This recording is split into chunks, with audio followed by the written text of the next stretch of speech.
Actually, you know what? I'm just gonna leave it on the fire for a bit. Okay, so do exclamation commands, and it should be at the very bottom, or the new commands.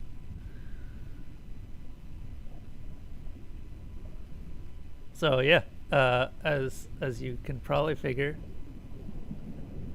also that.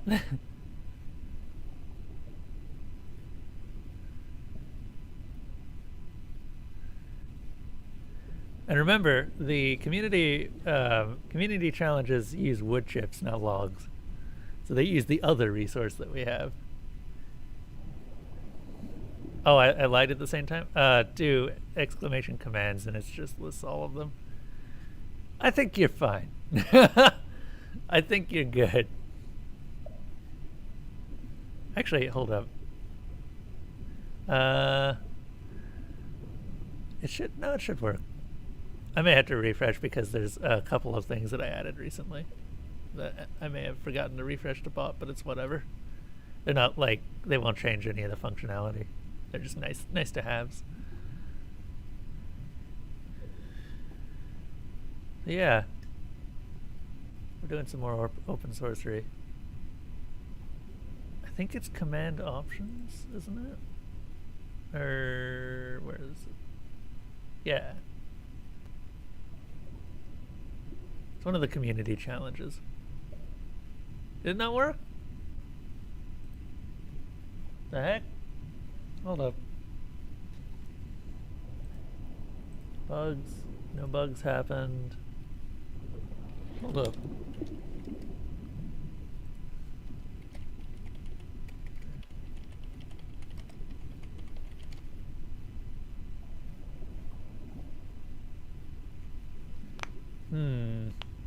That's weird. I don't know why it didn't accept yours.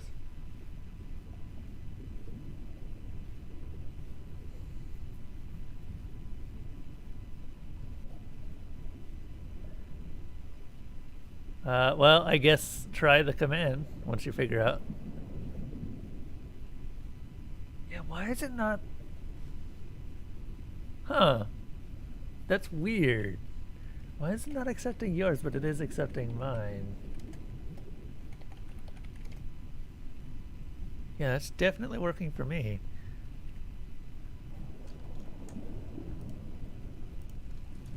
PyCharm, help me out here.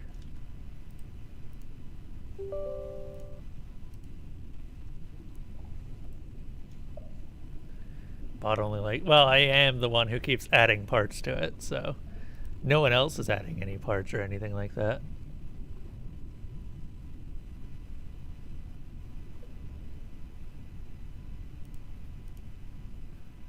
Let me just double check something.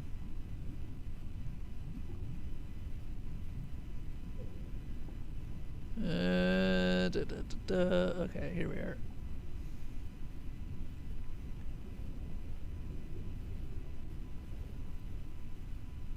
Is chat message, yeah. Everything should be a chat message at this point.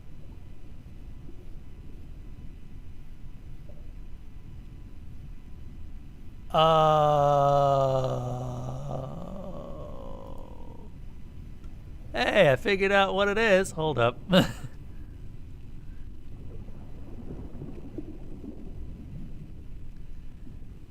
Whoops. I put something in the wrong spot. Yeah, so it's limited just to me right now.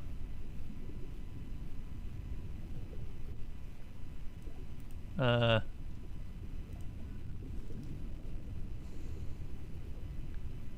is the correct command, but all of the community stuff is limited just to the caster for some reason. Why did I do that? I think I wanted to put that under... Not stoke. Create. Here we are.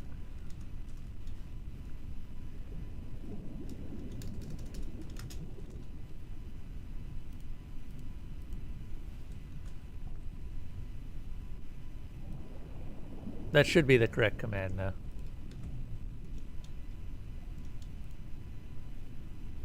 I may have to change some things. Okay. Let me just test this, and then we will try and push it.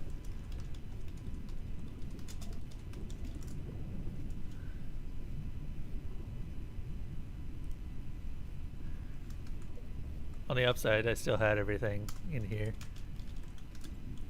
Git commit -m.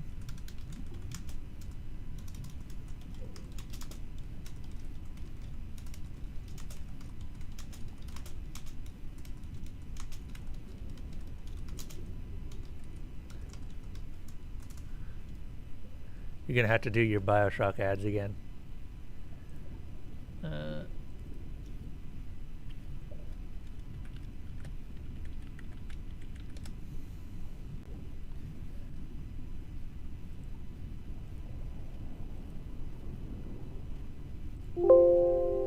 Whoops.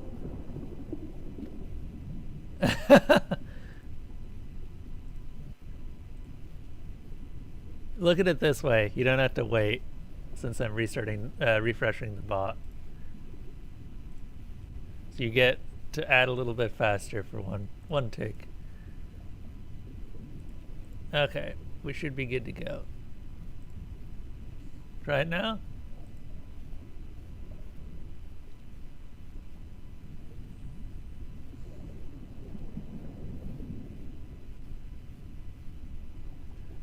That is up for the patrons to subscribe or to decide, assuming that they actually are using their or are connecting their Patreon like I told them to.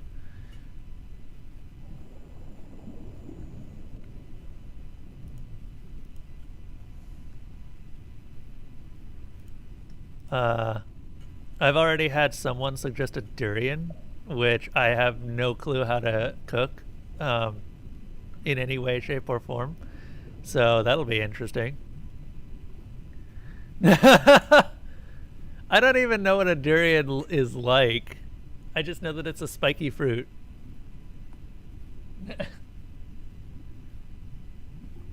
Is it?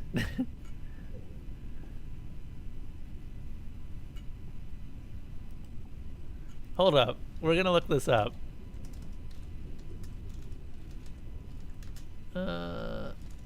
Durian, Washington. Why is it? No, apparently you can buy them. There are places that you can buy one. Oh God.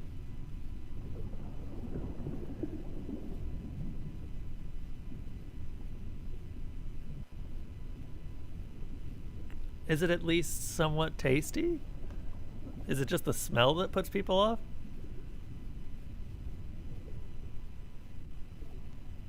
Look, I live in an apartment on my own. I think that I can afford everyone to hate me. Although, actually, the cats might hate me.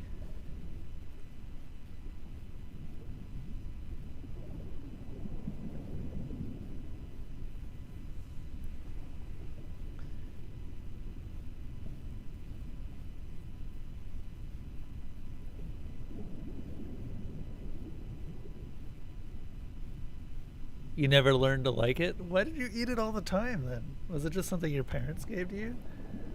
Also, Desalona, are you going to try it out again?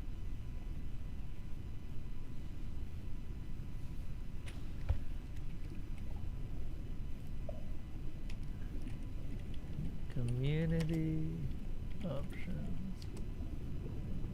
Game probably is harder than Dark Souls.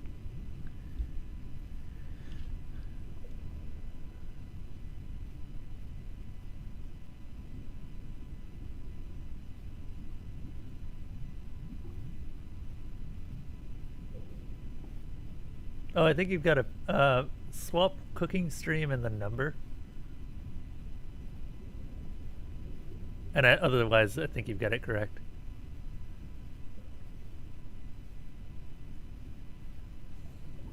I might change the command so that it actually does have the number at the end, because that's consistent with vote.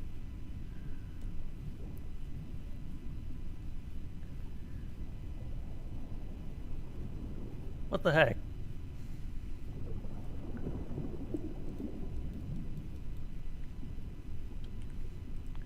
Hey Level, we're testing out a new bot feature before we start.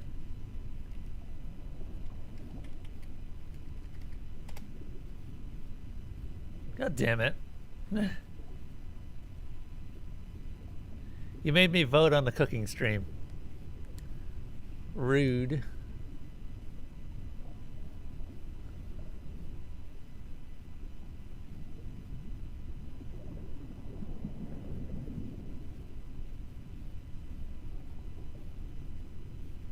I'm aware.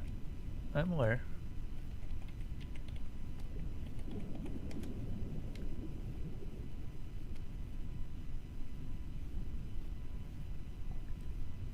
Well, it didn't take any of your wood chips. It's still... It only takes wood chips if it actually works.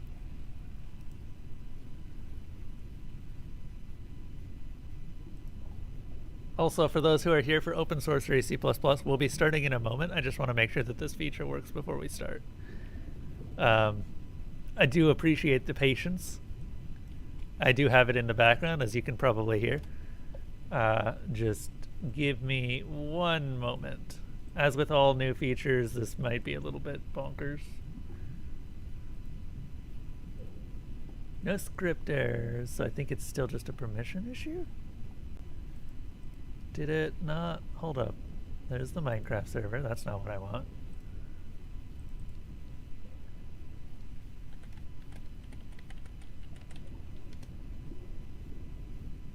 Everything's up to date, apparently.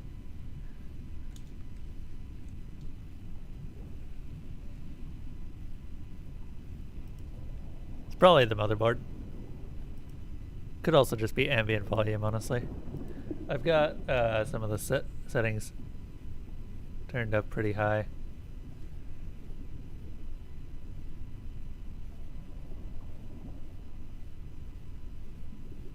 Honestly, Statsu, I don't think there's anything I can do about the background ambience because it's just there.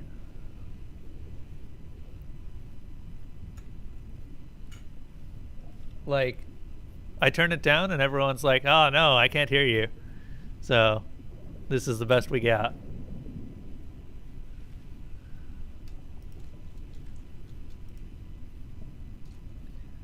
Okay.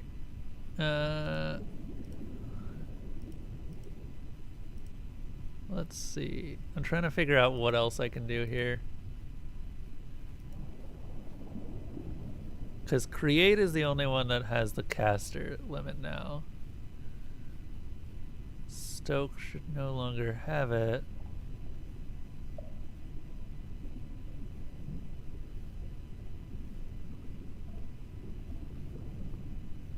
P.O. Box is one word, Des.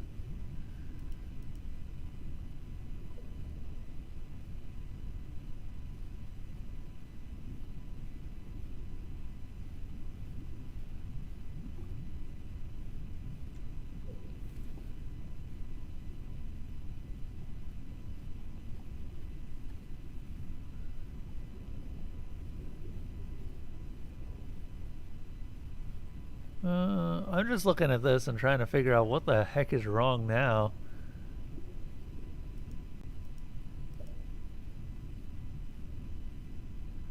Yeah, I'm gonna have to also mess with this on the YouTube record. Okay, you know what? I'll just keep messing with it off stream.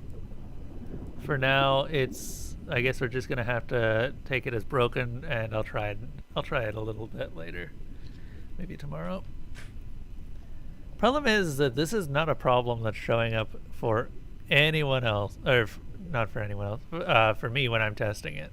So I'm gonna have to borrow some people when I'm testing it, either tomorrow or today. I might test it a little bit later today.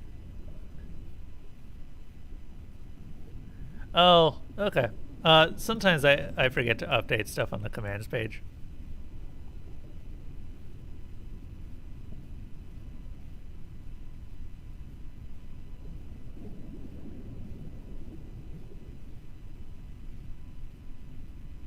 I had so many people in what stream? What, the Bioshock streams?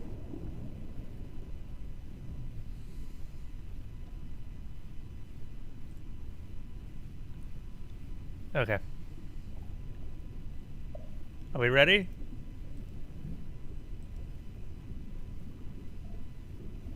The coding stream on Friday when you were... Oh, yeah. Look, maybe I will do one a little bit later, and we can see where that goes. Oh, I also have notes, or at least things to write notes on this time.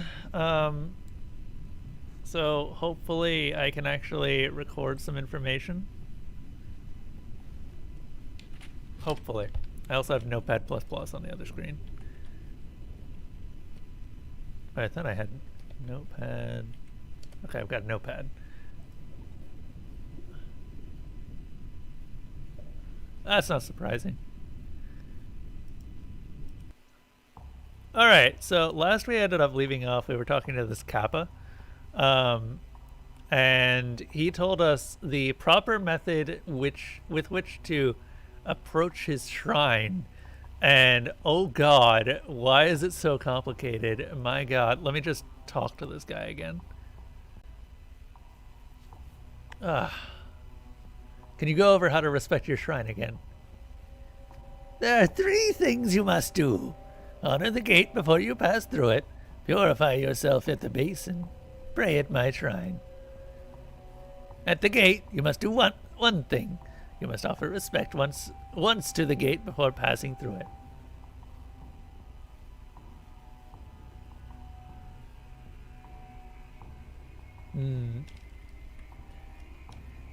I feel like this, these are still things that I should probably figure out before I actually attempt it. Offer respect to the gate. And then, once we get to the shrine, at the basin, you must do 4 things. You must rinse your mouth second to last. Okay. Rinse your mouth. You must wash your left hand before your right. You must wash your hands together. And I assume that last one can be done in any order.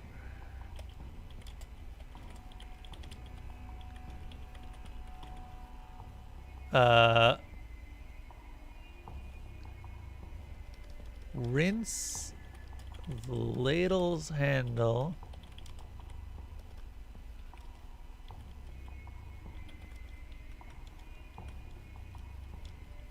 Wash left hand.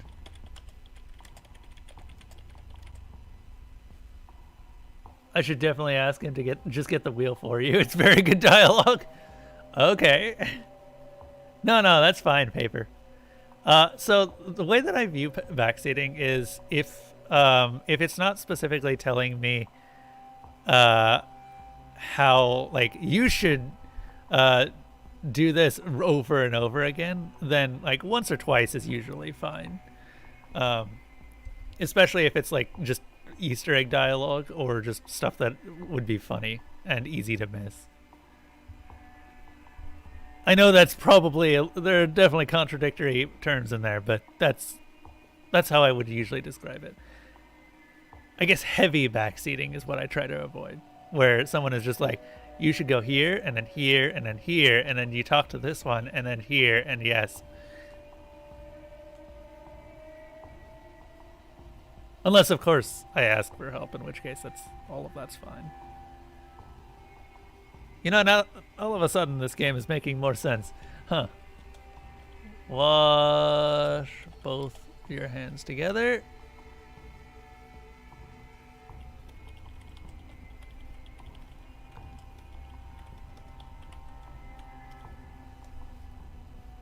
Hey, Zebgrin.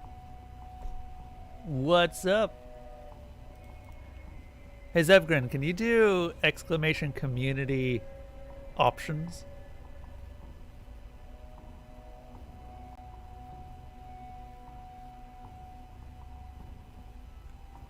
I just want to see if this works for you.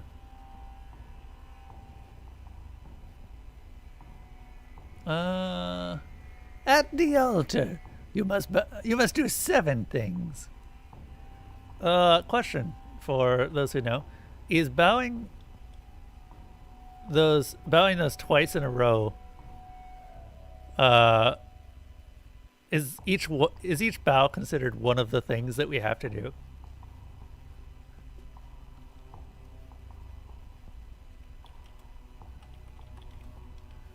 Bow twice in a row before bowing once.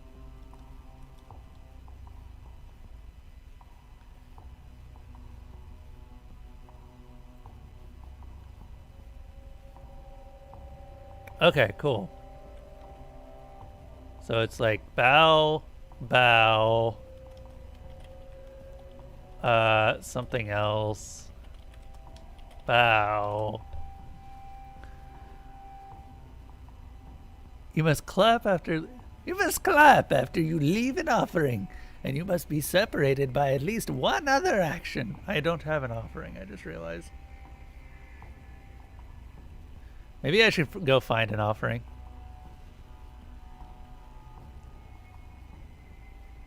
Okay, so clap.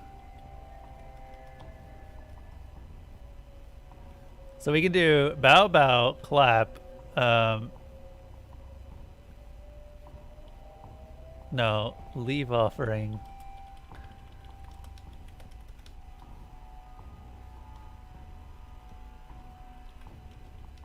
Clap. When you clap, you must clap as many times in a bow as you first bowed. Or in a row as you first bowed. Okay, clap. And then... Oh, God. Pray?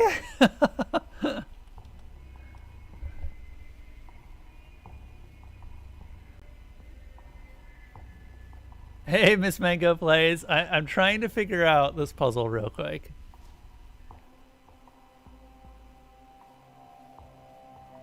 Okay, yeah, I guess the community options doesn't work for anyone but me. Let me try something on YouTube. I just want to see if this works.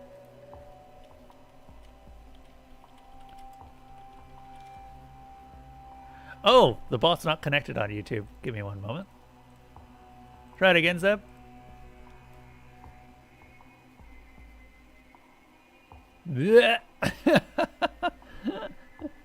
Give it a moment.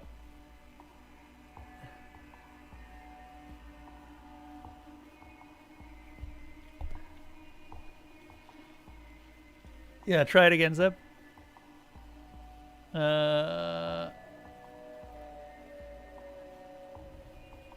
Alright, so that doesn't work.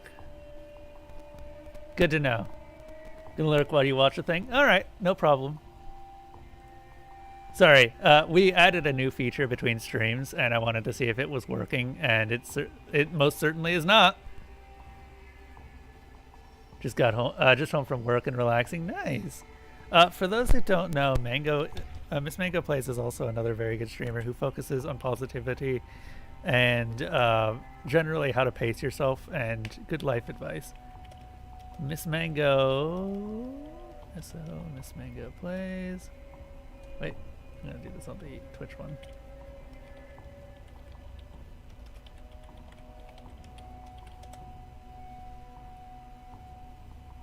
Doom Eternal. No, not something I ever expected to see from you. Mango also does a fair amount of art and has done a few of my emotes.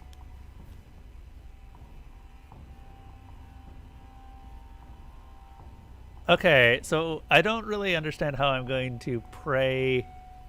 So I have to clap twice. Bow, bow, leave offering. Bow, clap, clap, pray. Okay, we have just enough space. But the problem is that I have to pray immediately before my final action. And my final action right now is clap, clap. Oh God, I don't like this. Okay, we're gonna talk to him. Can I ask some questions about the reef? This reef is my home, and I know much of it. Ask your questions. What can you tell me about the troll? A fine neighbor, very polite, very neat. I tried to hire him as a maid. He declined, but he was very polite.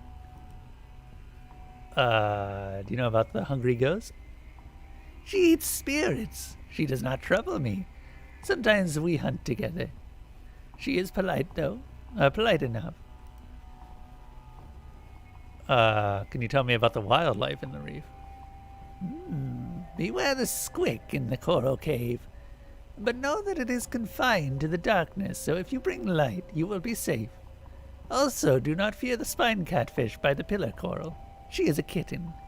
Sometimes I play with her and feed her the bright rays. Those are her favorite.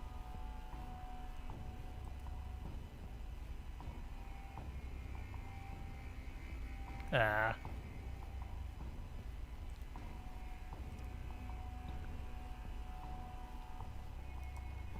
Let's see here.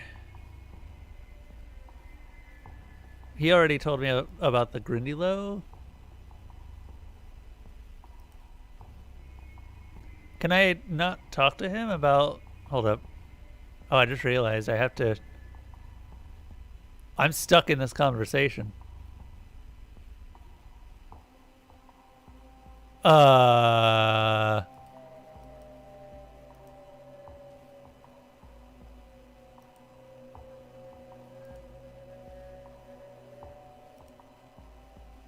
Okay, talk about... There we go.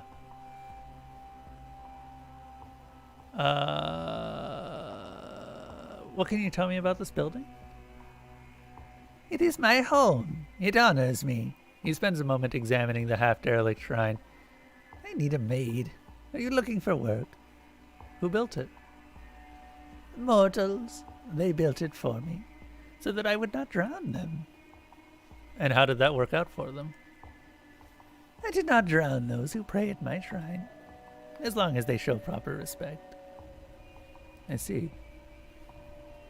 The Kappa looks at me expectantly.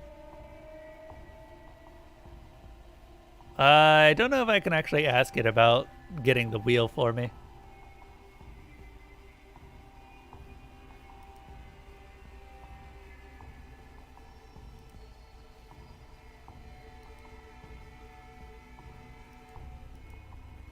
Rip. Oh well. Let's swim north.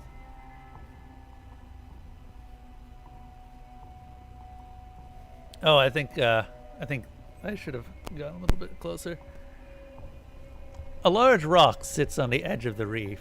It protrudes from the ground gradually, creating an overhang under which a great deal of life has gathered. It is pocked with holes. Eels swim in and out of them. Let's examine those eels. I can see 4 different kinds of eels. Okay, he likes conger eels. To paraphrase, he basically says, "No, I want you to mess up offering respect to my shrine so I can kill and eat you." Ha!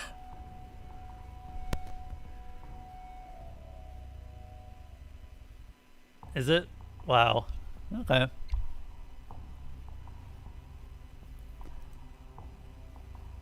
This darkly mottled eel is long and snake-like and has a large mouth. Catch this eel. I wait patiently for one of my intended eels to swim by and gently tap it with my USB drive of holding. Oh wow, okay, that wasn't hard at all.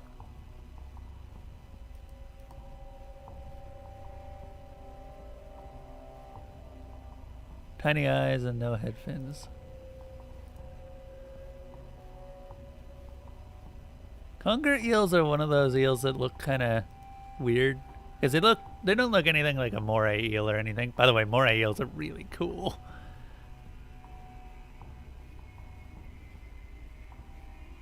The spotted eel has long spots on its back and small ones on its belly, and an arrow-like head. We're gonna catch this eel? Yeah, go ahead.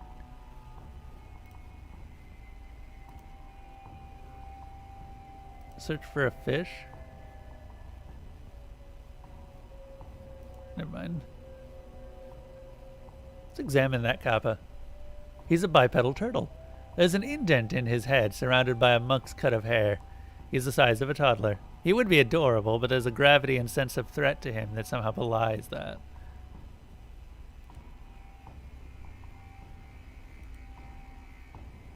Let's enter the shrine. I walk towards the elaborate wooden gate that frames the shrine. The kappa watches me with interest so intense it's unnerving, like he's waiting for me to make a mistake. I'm standing before the elaborate wooden gate. Recall instructions. Offer respect once to the gate before... How do we offer respect? Do I bow?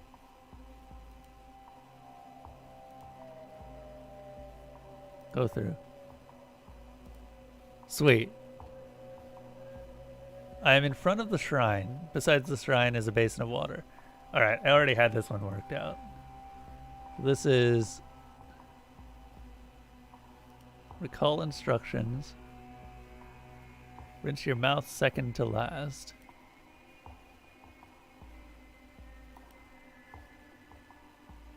And it's...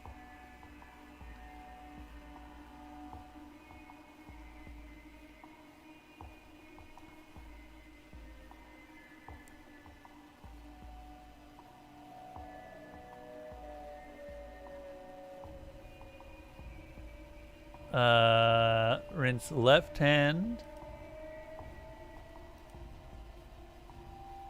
right hand,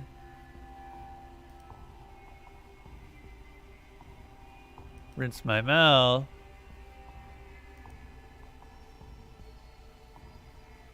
rinse the ladle's handle.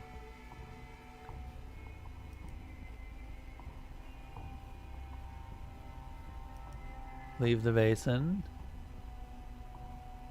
Enter the shrine. Okay, cool. Cool. This is the one that I'm probably going to screw up, though. Because there's something a little bit off about the instructions. I think that's intentional, though.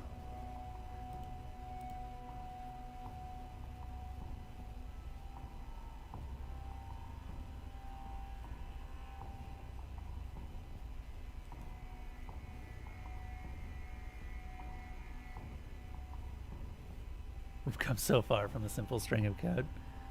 How do you mean, Zeb? Are you talking about the various things that the bot does?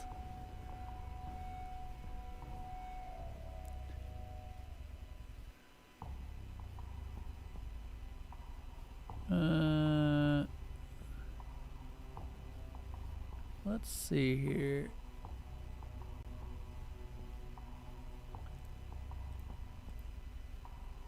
So we need to bow, bow, leave an offering, bow, clap, clap, pray.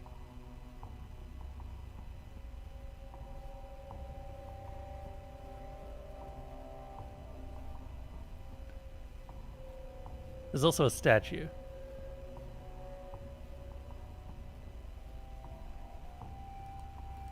Bow. I'm going to recall the instructions just in case. Twice in a row before you bow once, then they must be separated by at least one other action. Clap after you leave an offering, and they must be separated by at least one other action. When you clap, you must clap as many times in a row as you first bowed.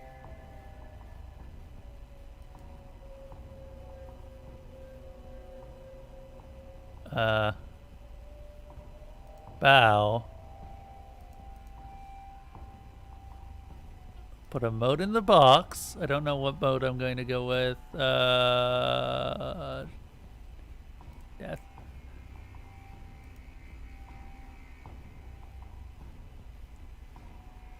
Bow.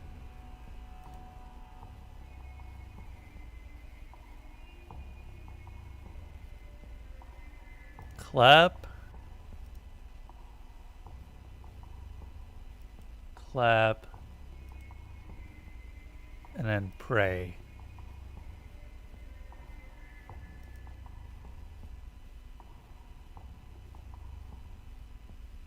Take the wheel. The kappa flickers through the water as fast as a fish. He grabs my hair with his webbed fingers. He forces my face into the pool on his head. He's impossibly strong for such a little thing. The liquid in his head is not breathable. Drowning is not a fun way to die. But I do it. Okay, I figured. See, that's that last one. Because I need to do pray and then something else. But he says that I have to do 7 things. And I've already used up all 7.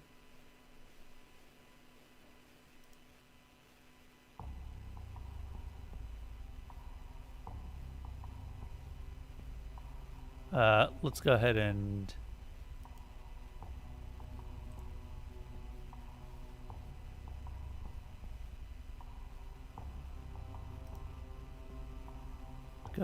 load this right here.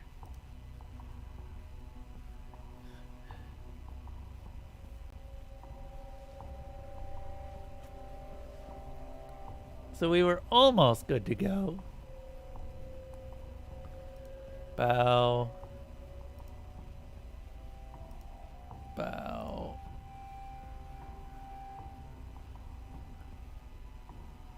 Put a mode in the box. And we're gonna go with death again.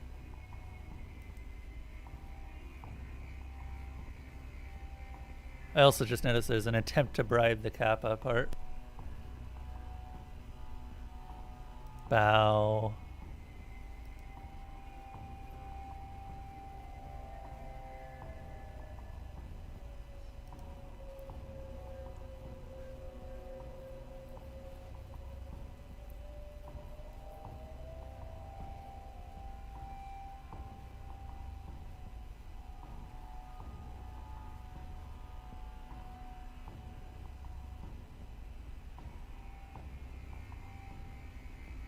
Huh. I mean, he says we must do 7 things, but there's no reason that we can't do an 8th thing. So we might just do something random. Why not just pray twice and see how that goes?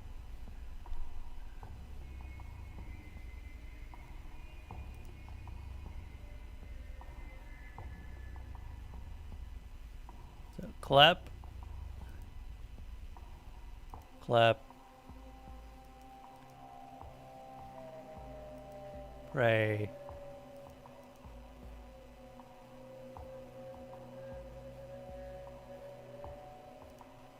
What do we have that we're able to do?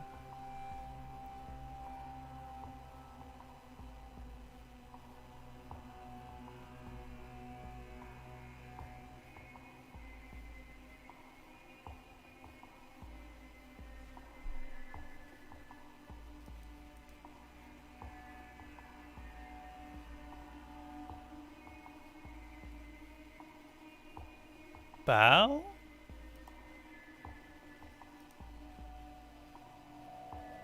Take the take the wheel? Ah. Okay, what am I doing wrong here?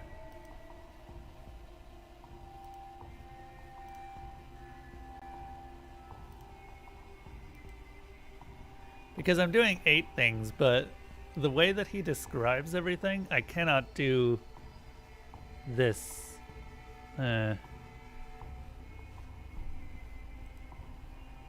Dupless, are you still around? Do you have an idea of what I'm doing wrong?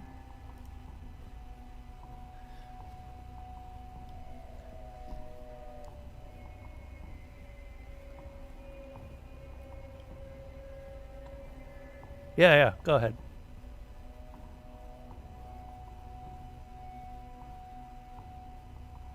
First action is not bow. Okay.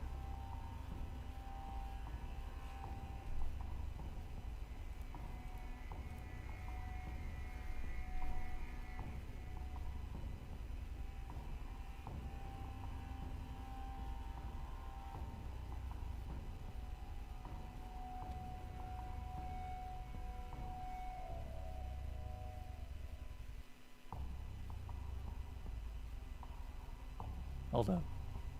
Let me reorganize some things.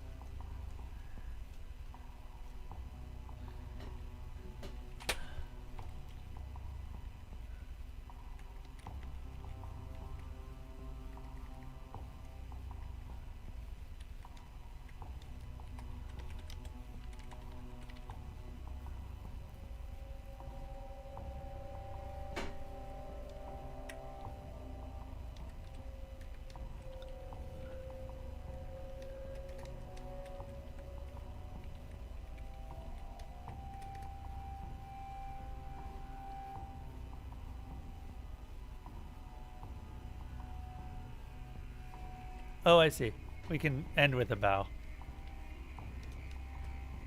Pray. There we go. So here's what I've got. I've got leave offering, bow, bow, clap, clap, pray, bow.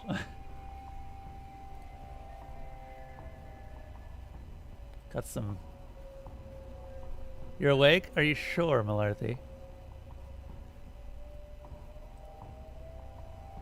Okay. So, put him out in the box. I'm gonna put death.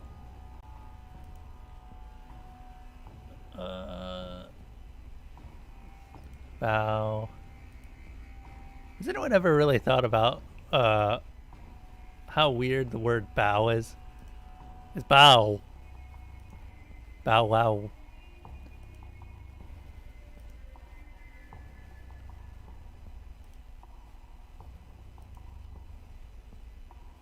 And then finally bow. Take the wheel. Nothing happens. I quickly leave the shrine. Once outside, I examine my prize. It's a small caster wheel. It's both a solid object and a memory. The caster joint is stuck and won't rotate. I can fix the physical form by sorting out the memory. So I start to do that. Alright, Kappa's done. Although I still need to give him his food. Then he can kill off the Grindy Low and I can get my wheel from him.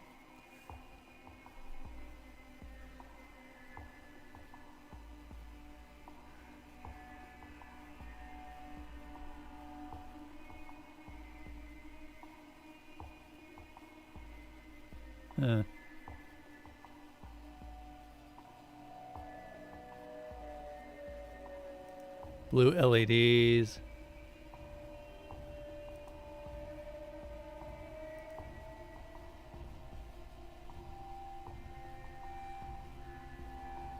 I figured.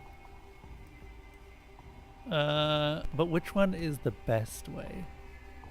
If there's any experience I have with the Open Sorcery series, there is a best way.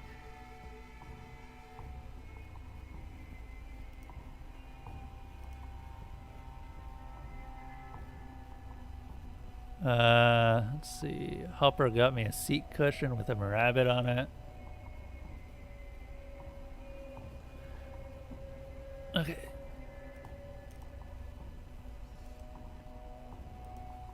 Susan got me a necklace made out of shark teeth that I hung off the back to warn people not to touch my goddamn chair. Hopper got me a seat cushion with a rabbit on it. Harvey's apprentice got me blue LEDs, and Harvey attached them to the wheels so that my chair could look like something called Tron. And Harvey made the chair itself, of course.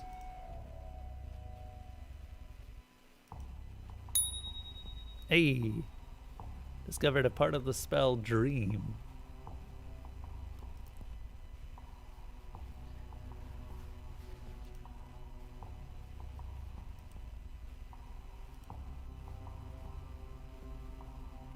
I've got some food for you. Here you go. The Kappa shakes his head and refuses the coral. That is not one of my favorite foods. Okay. Goodbye then.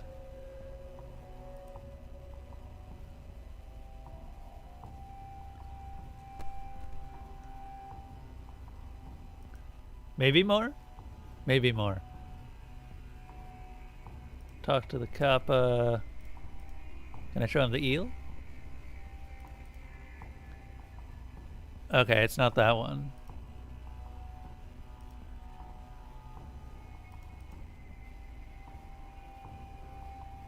What's my inventory look like right now? The eel is long spots on its back and small ones on its belly with an arrow-like head.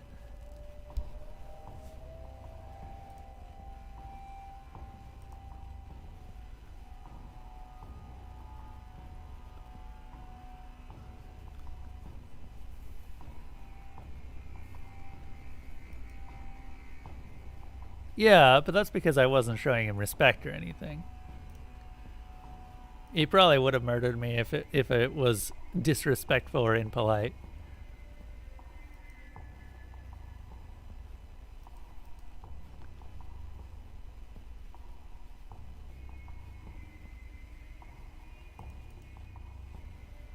Oh, did I not get it? No head fins. Okay. Talk to the kappa. I got some food.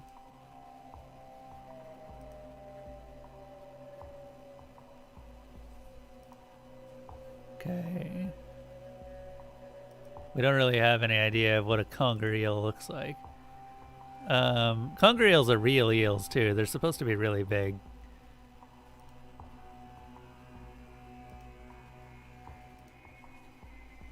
Let's go with the striped one.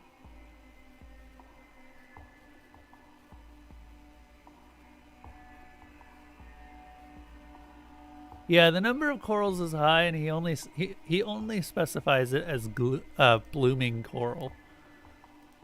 So if we look at what he wants, he loves cucumbers. He loves the eel called conger, and the speckled ray, and blooming coral. This is gonna take a while if I want to brute force it. Eels are probably easier to brute force since there's only 4 of them.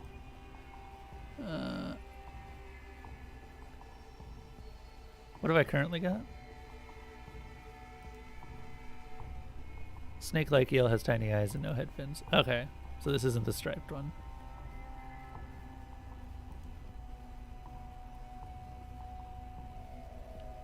Yes. Yeah, no, I kind of wonder. Let's go back. Now, someone said that there's some library, but I haven't seen a library, and I've already explored everywhere that I know. So, eh.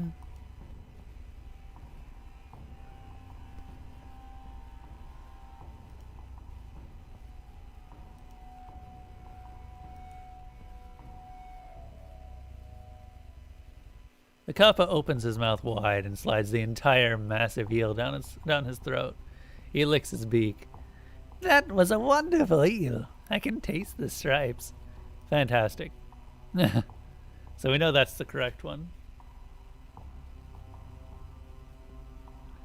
Okay, so the eel's done.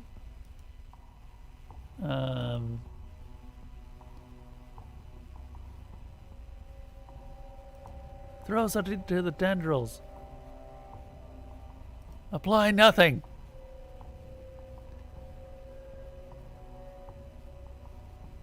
Huh. Swim north.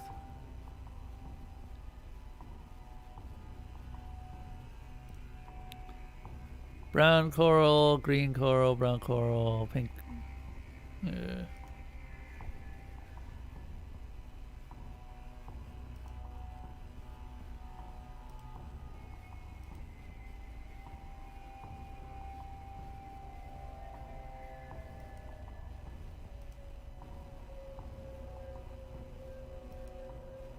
See, blooming coral implies that it's got polyps.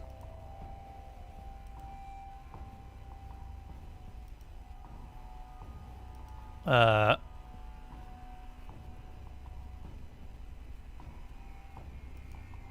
I don't know what I'm looking for.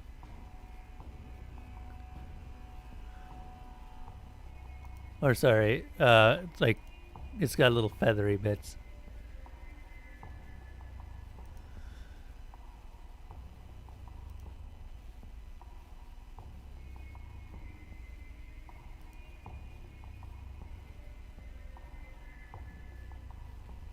We're gonna swim down, and we're gonna cast a spell of Salvimundi.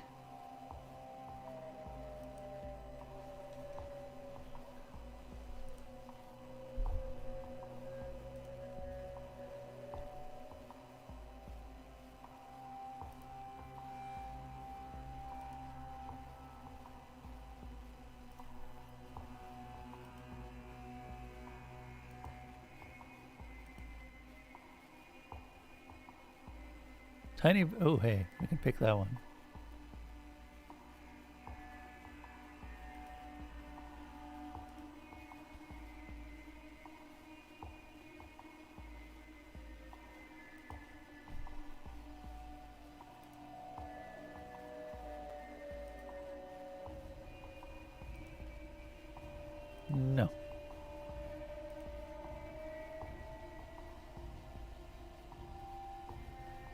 This coral grows slightly apart from the others, while the other corals are decorated with algae and sprigs of seagrass.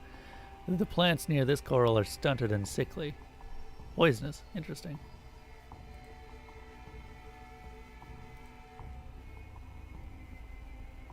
Okay. Let's talk to the Kappa. I have some food. You like this coral? Ow!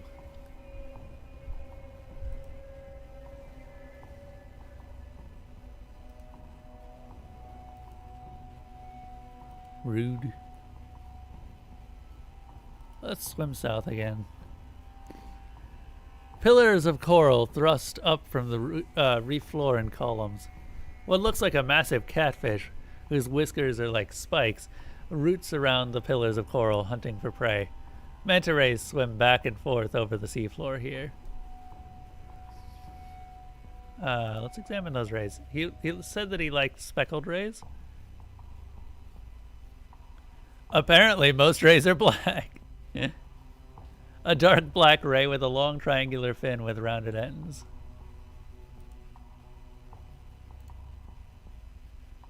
Uh-huh.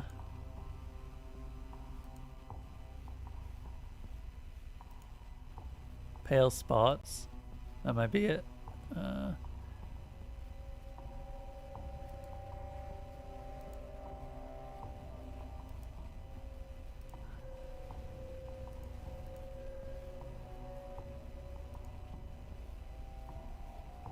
Catch this right.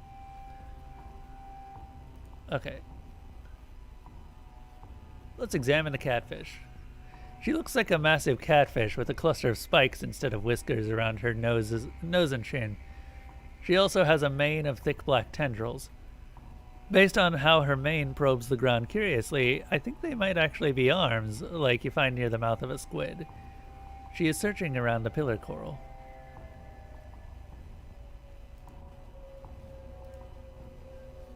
This creature does not block or bother you, but she has a nemesis. Alchemy.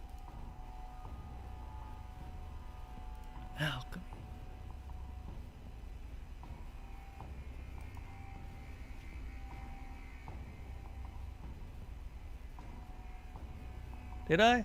Let me check real quick.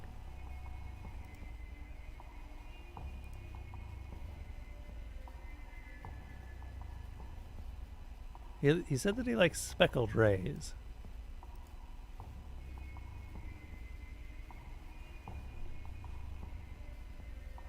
Also, we need cucumbers. Cucumbers we might be able to find in the troll's garden? Might. That troll must be missing all of its plants at this point. A bunch of them were crushed by the bandwidth throttler.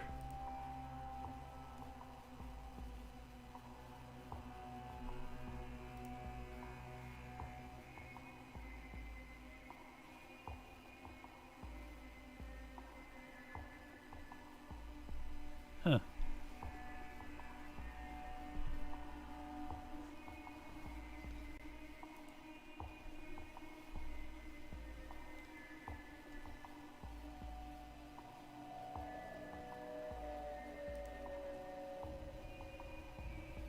Neat. Manta rays are such adorable things, too.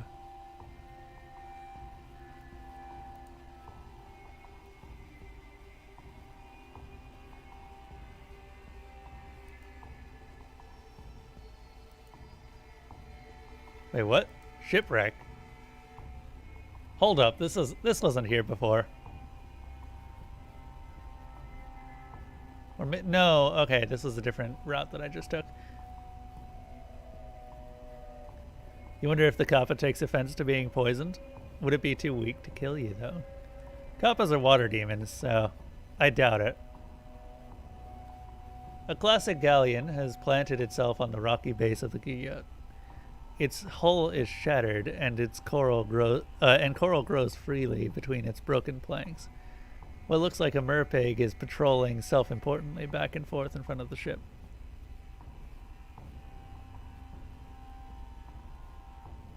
I think that this is new for me. Oh, this is the boar. I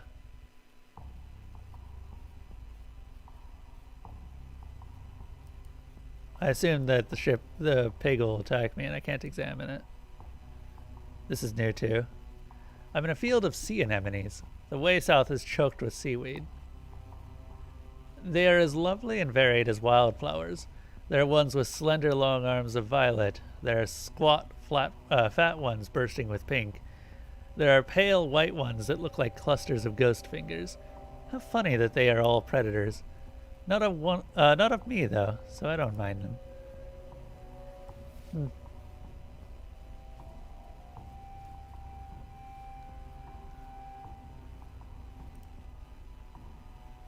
Still don't get what the swim up thing is for yet. Ah, this is the Grindylow cave.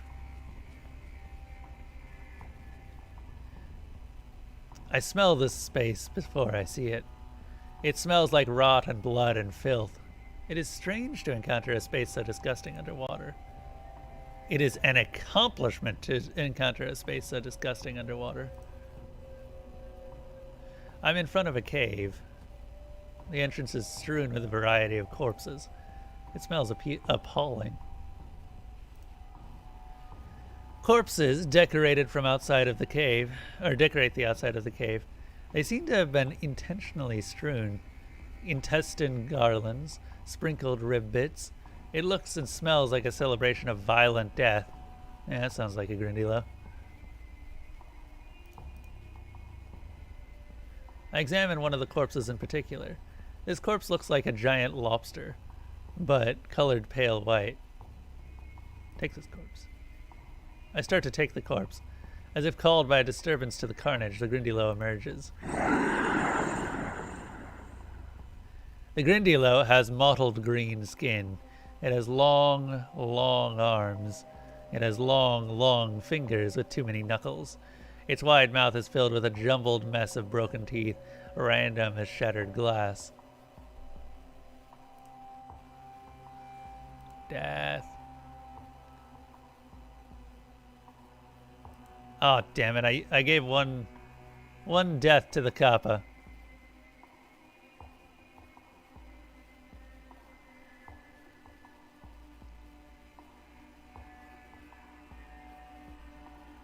I don't have water. Well, shit. I can't think of a way to use that matter to fight or protect me from the Grindylow, and it rakes me with its claws while I dither. I don't think that I have anything that can get me out of this. Yup. I see the Grindylow's teeth shine bright in the light as they bite into my arm.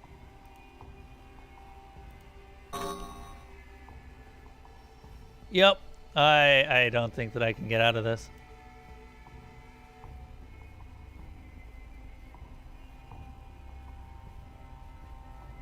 Cast a spell? Rip. Okay. Try another spell.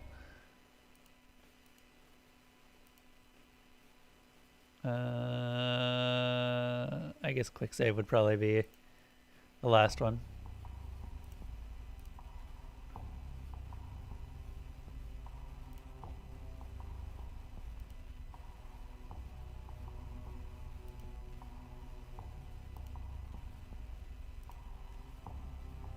I examine one of the corpses in particular. This corpse looks like a giant lizard. Its head is intact and is wearing a hat, which somehow is even more terribly gruesome and sad. I examine one of the corpses. The corpse is savaged and unrecognizable. The corpse looks like a giant lobster. Get away! I swim away as fast as I can. The Grindylow is chasing me. I can swim for the exit of the reef. Exit of the reef. I don't think it will follow me into the Hungry Ghost territory, or I could lead it to another area in the reef. But if I do that, it would be able to corner me. I'm just gonna go ahead and escape it. Actually, they just said coral cave. I swim as fast as I can to the coral cave. The Grindylow is close behind. I hide from it in the darkness in the depths of the cave. Something in the darkness eats me. I die. Okay. The squick got me.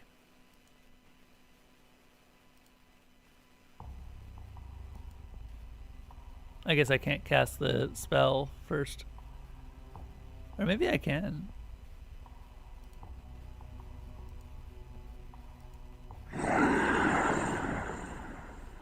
Cast a spell. Yep, that's fine. Do something else. Let's get away. We're going to the coral cave. Okay, yeah, it's still... I wasn't sure if that would work, because I'm not sure what the maintainability of spells is.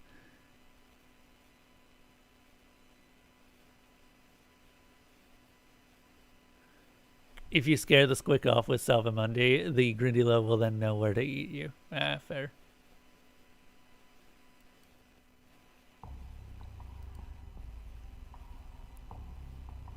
Okay, so we can't do anything with the Grindylow yet.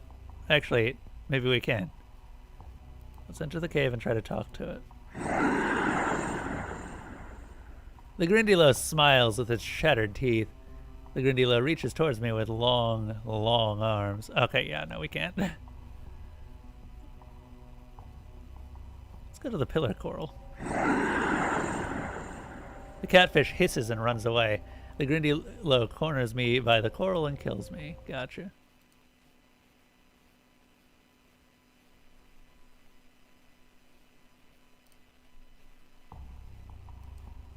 I figured that might be the case, but I also figured it was worth the time to test, especially since save reloads don't exactly take long.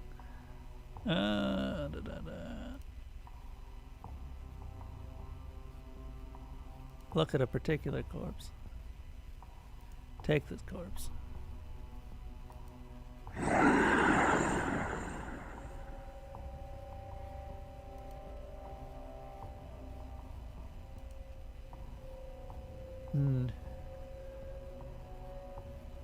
I swim as fast as I can to the entrance of the reef. The Grindylow is close behind, but I make it out before he catches up. As I predicted, he stops among the staghorn coral. I collapse, panting into seagrass, and watch it turn back towards its cave. I take a moment to catch my breath. So the catfish doesn't like the Grindylow.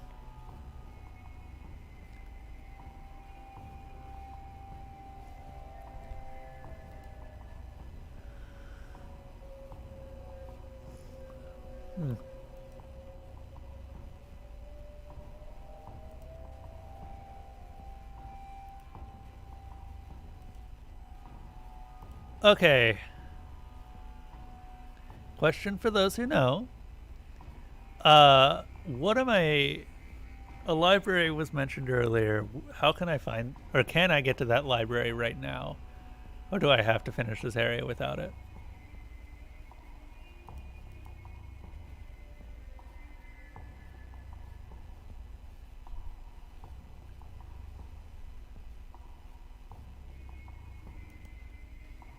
It's in the troll's place. Huh.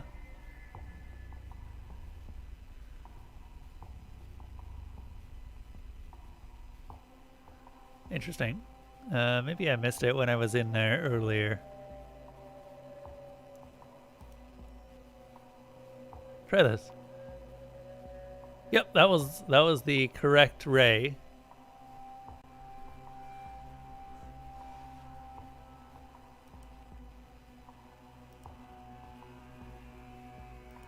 Swim east.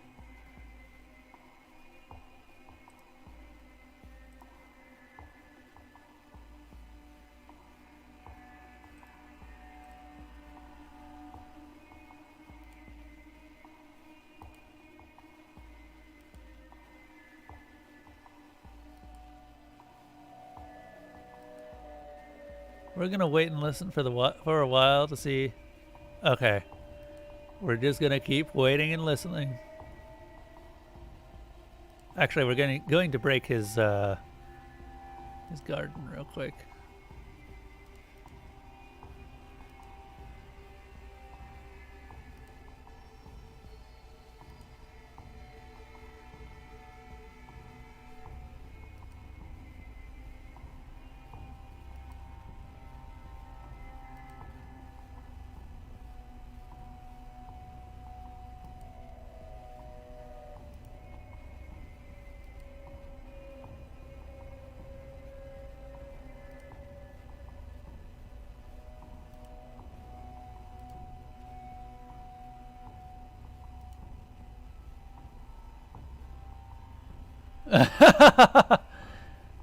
I mean, can you get in there without breaking the troll's fence?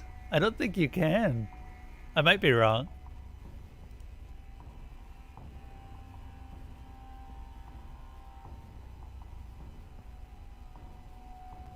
Also, thank God he's got so many mandrakes.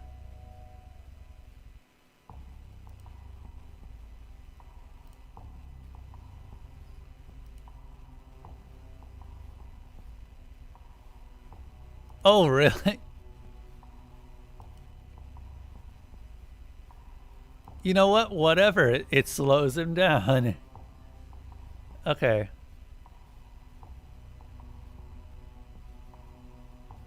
Library is... Oh, yes, I did miss this. Okay. Let's go to the library. Shelves have been carved and joined out of the driftwood. They are stacked with leather-bound books and sinew-wrapped bushels of notes. A mug of black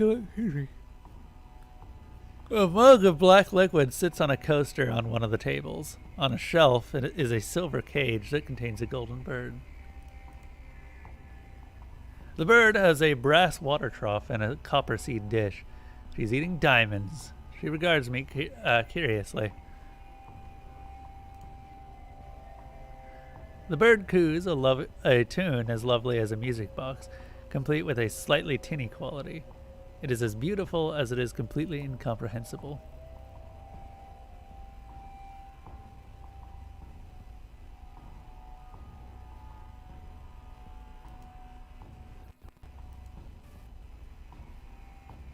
That which is beloved can easily persuade change, if convinced to speak.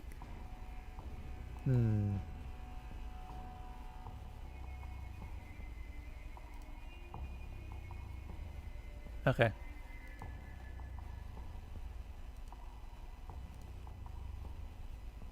Troll. Okay, sweet. So he's still in the garden. I think he fixed the fence. The books are well organized. What subject should I read about? Alchemy recipes. Thank you. Syrup of ipecac. Ooh.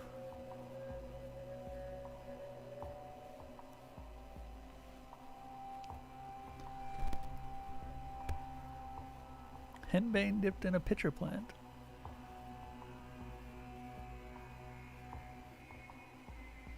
Goo be gone. The original title was scribbled out and this one written over it. I examined the crossed out word and can make out that the title was originally Potion of Quick Death. Fun. Also good for killing small fish.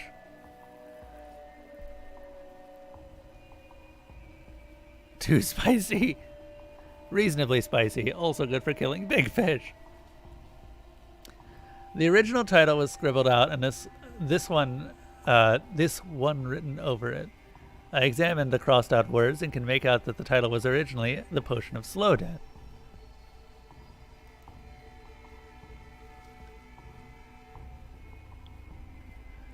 The original title was scribbled out, and this one was written over it. I examined the crossed out words and can make out the title was originally The Potion of Double Death. The recipe has been crossed out very thoroughly.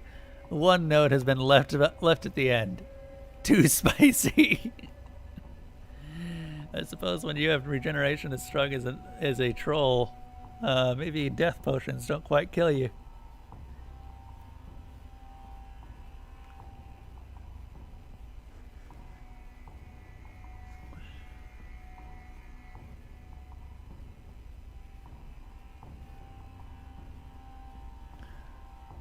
Too powerful. Need milder version before I use on the garden.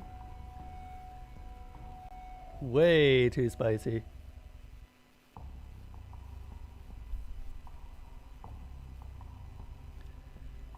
This dusty recipe was torn out and used as a bookmark. Clearly not often used. It doesn't even have a description. Purifying draught.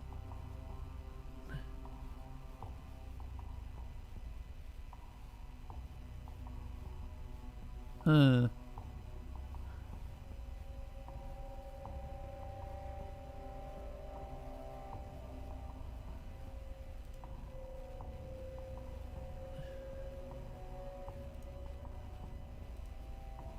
Okay. Gonna listen real quick.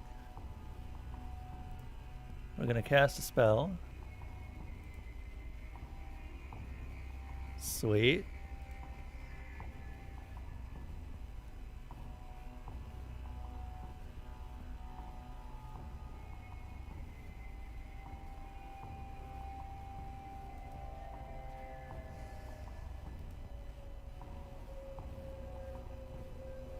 We already figured out the eel and the ray. However, oh, here we are. Fantastic. You know, it's weirdly hard to find a good picture of a conger eel.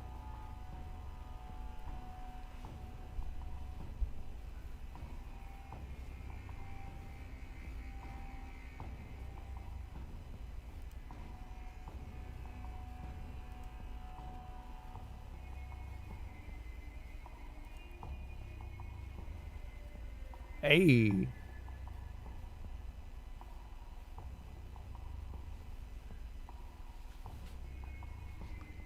Serrated tooth moves on hinges in jaw and saw through ship bottoms. It actually eats the ship itself, persisting on a diet of pine and oak, supplemented by seaweed when not in active shipping lines. Preferred diet: ship holes.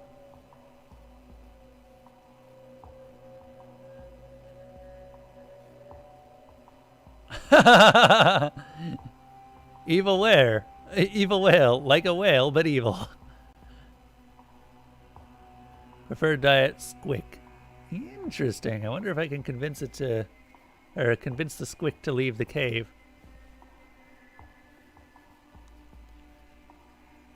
Giant squid. 8 arms, 2 tentacles. Everyone gets that wrong. Preferred diet: things with more appendages than it has. It is very proud. A lumpture. Technically a sea serpent despite its paunch. Preferred diet: babies.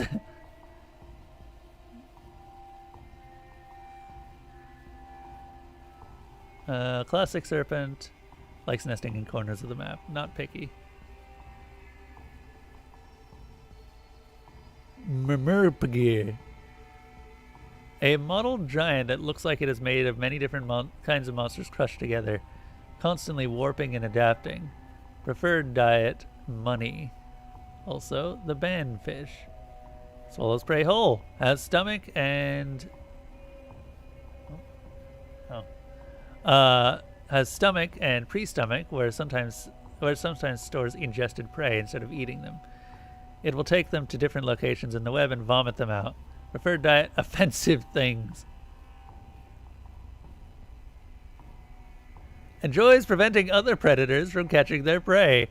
Previously common, but have become rare in areas due to a banfish migration. Likes hats. Preferred diet: hats. Huh.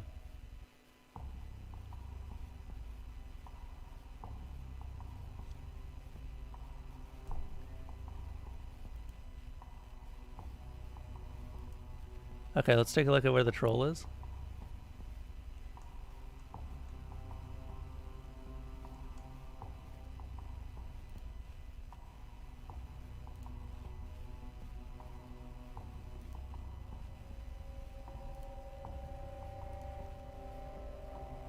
Troll is not moving.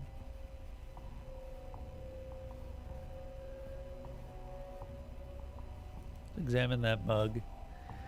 It looks black at first glance, but is actually a dark brown. A white head of foam has almost disappeared from the top. Smells malty.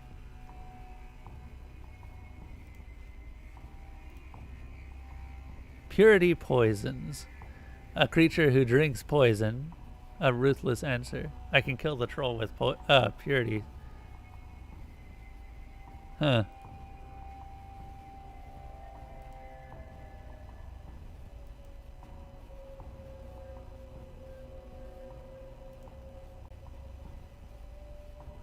Okay. Plants. Coral, please. Fantastic. This is exactly what we're looking for.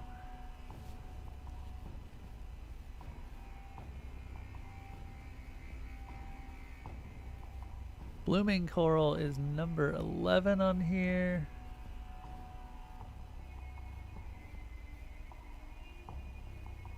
It's this one right here. Okay, it's the one with the weird cup shape.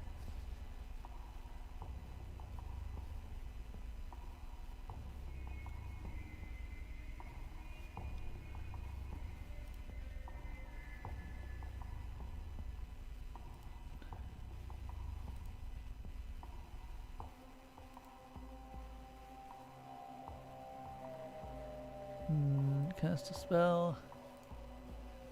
Troll is moving towards plants. Okay, he's still in the garden. Fantastic.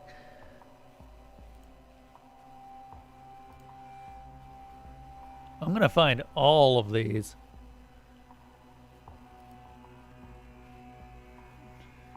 Contains toxic glycoside ranitidine. When the plant dries, the toxin is lost.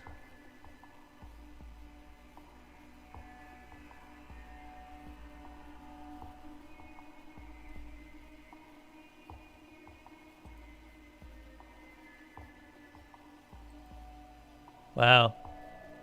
Just noticing that the Restream chatbot likes to duplicate YouTube messages, and I'm not sure why.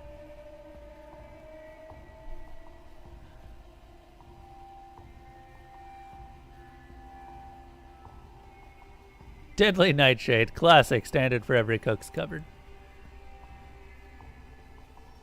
Hemlock is a good paprika substitute. And henbane is bad for chickens, who would have thought? Oleander contains oleandrin. Toxin named after the after flower, or flower named after the toxin. Also called the golden chain. All parts of the plant contain cytosine and are poisonous if consumed. Delicious. Rosemary. Nasty weed! Get rid of it! Disgusting. Recent infestation in flower garden. Need to make some weed killer. You're telling me, Zeb.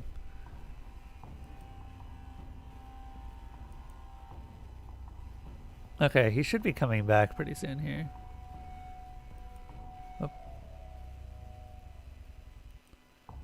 Oh. So we've got tons of notes now. We're almost good to go.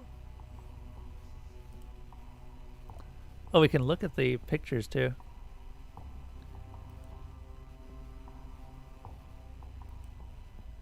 Let's listen.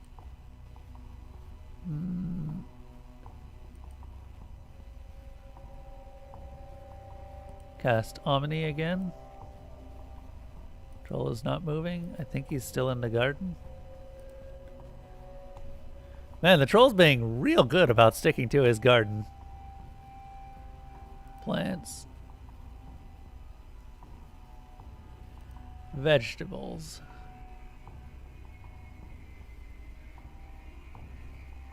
Castor bean. Seed contains ricin, water-soluble toxin. Root looks like a man, isn't though? Probably did that to make humans squeamish. Screams when they are picked. Can tell age by the number of flowers. The more flowers there are, the older the root. I prefer the younger sprouts since they're softer and need less boiling. He likes to eat the babies.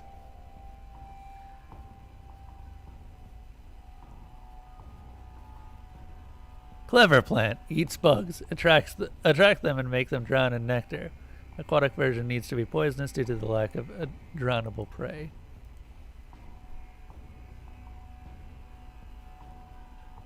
Huh.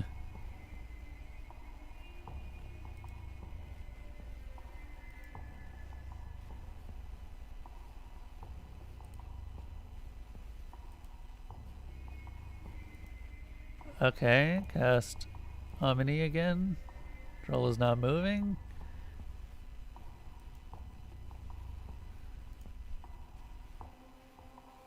Okay, we've gone through all of these. I should have read about something else. Let's take a look at the sea life. We might as well copy everything down that we can. Monsters. I never did find the terrible crayfish, actually. Huh.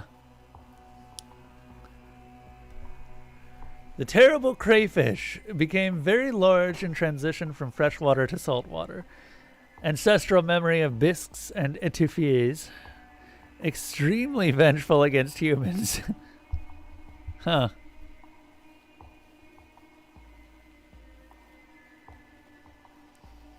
Preferred diet, humans. The gilded boar and the giant spine catfish. Gilded boar enjoys the presence of gold and will hang around old shipwrecks that contain it. They have only one tusk, and its ivory is a versatile substitute in alchemy recipes. The spine cat feeds on manta rays around the pillar coral. Preferred diet, each other.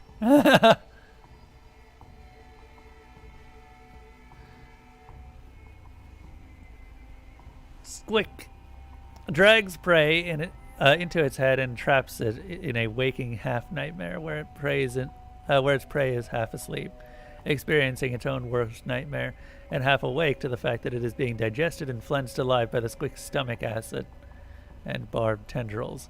Preferred diet, fear and fearful things. The bandwidth throttler. That is a lot of tentacles. I wonder if the squid would like the bandwidth throttler. Maybe we can grab it. Created to try and control web ships that went too fast. Many went wild and now try to slow down everything by killing it. Will not murder past a certain quota. Preferred diet, eels, but will strangle anything moving. I might try chucking an eel at it and see if I can't stuff it into my storage.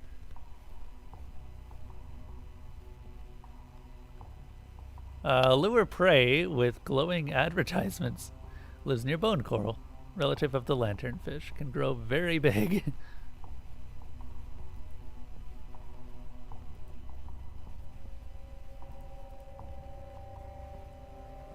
Alright. Let's see where the troll is. Okay, he's moving to the kitchen. I'm gonna wait in that case.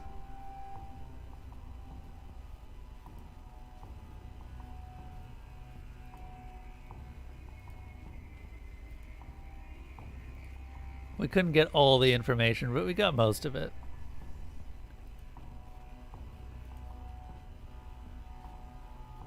Okay.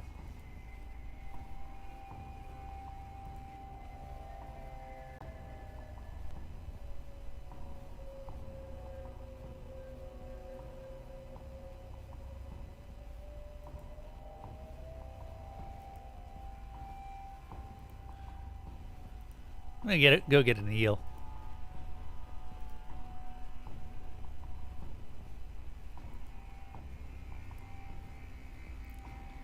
Do I have any eels? No, I don't. Okay.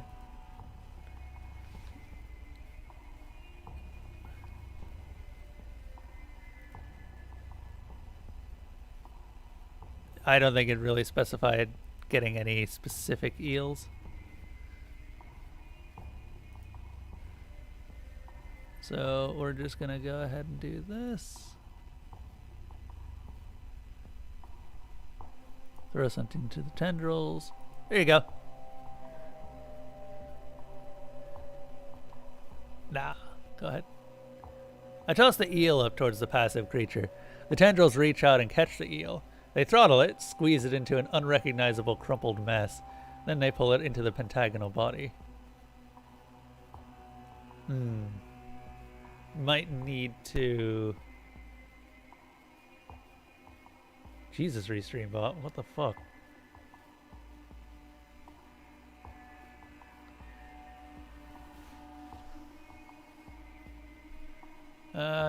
Might need to deal with a couple of problems.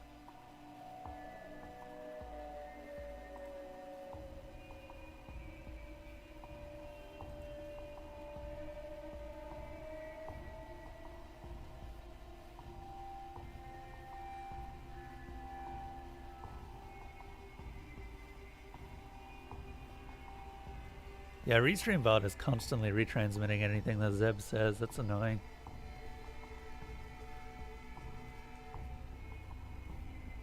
We could get some bigger eels. We could also poison the eels.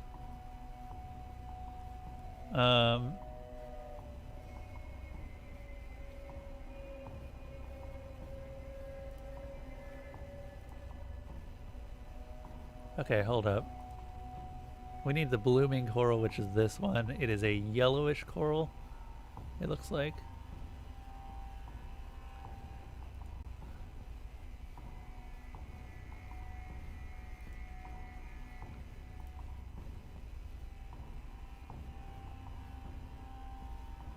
Pick this coral.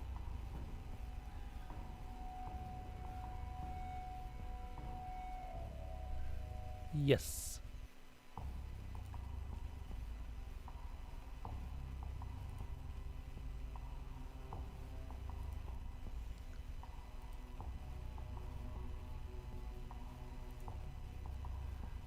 The kappa noshes the coral bit by bit like popcorn. It disappears quickly. He licks his beak. Such delicious coral. Thank you. Okay, that's 3 out of the way. We got the speckled ray, and now what's left? A cucumber. How exactly am I going to get a cucumber?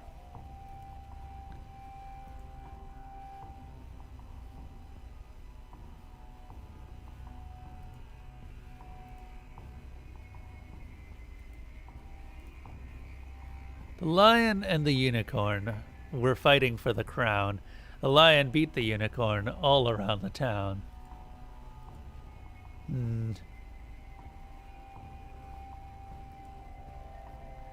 I try to enter the shipwreck, but the pig monster snorts an angry warning at me. I retreat before he attacks.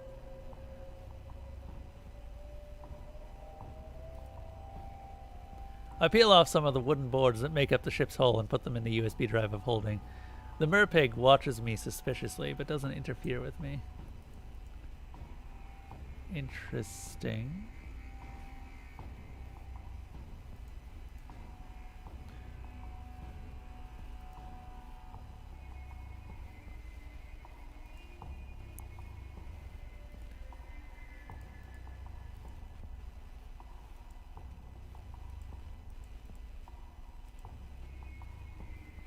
Whoops, I was very lucky just now.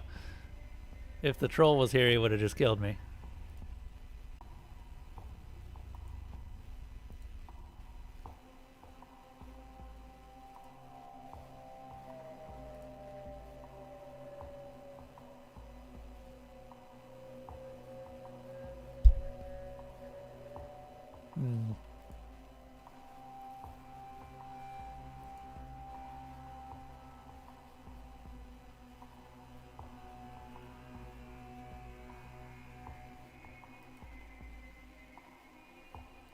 That's the evil whale.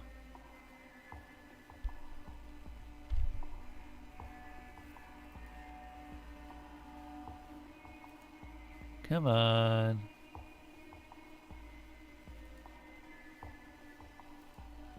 God damn it.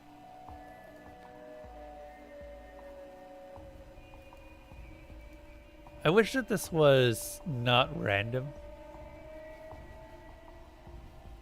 Okay, here we go. This is the one we're looking for.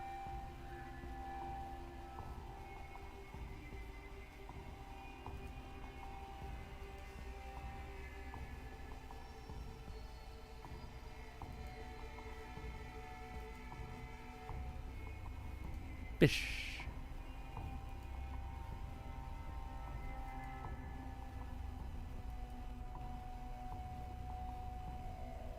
Oh, okay. Well, I was hoping for more death, but oh well. Maybe we need to feed a few more of these. Huh.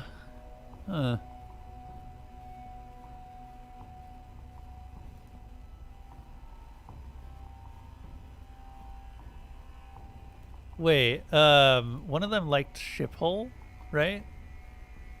Huge monsters. Which one was the one that likes to eat ships? It's the black sawtooth, right?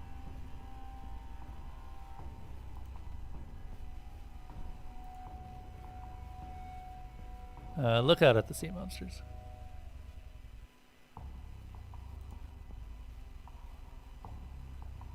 A flailing creature of loose skin, mottled color, flailing. Yep, that's not what I'm looking for. Here we are.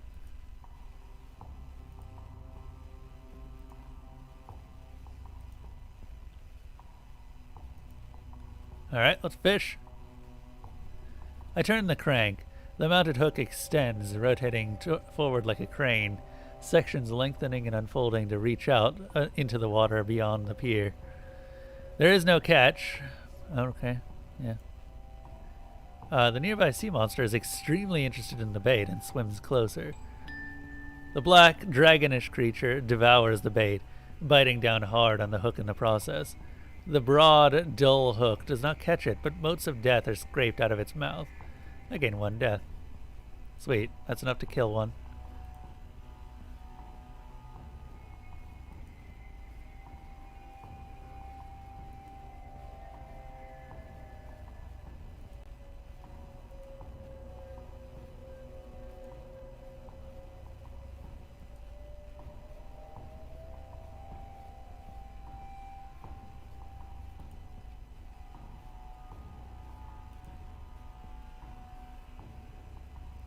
Kill that monster.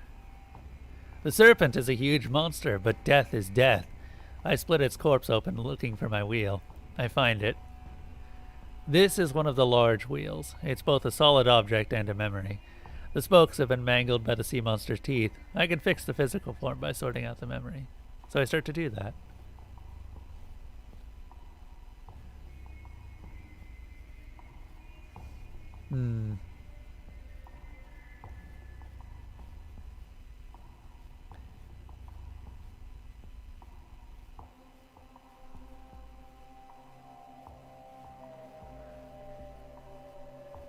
It was weirdly complicated.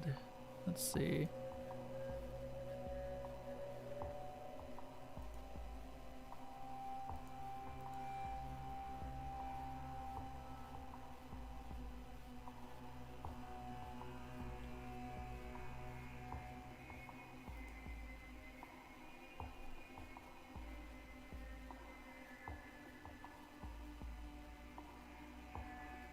Huh.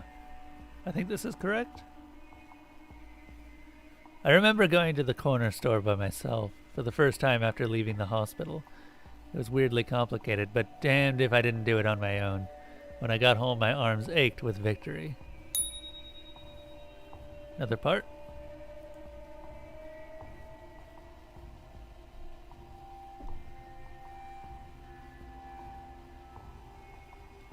Okay, we can keep catching more sea monsters, I think, if we want more death. Which I don't really see any particular reason why we wouldn't. Now I need to figure out how the heck to get the pig to attack the fish.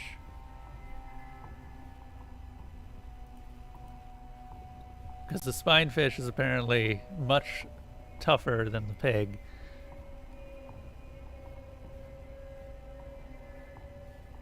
Apparently.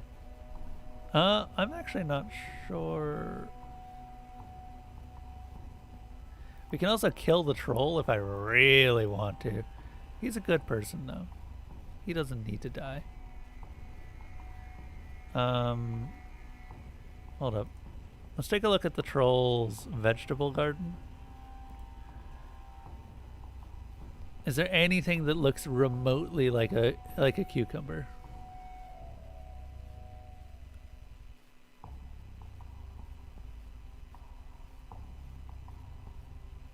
Not really? How the heck am I gonna get a cucumber? I suppose I could maybe ask the Lost Souls Bar?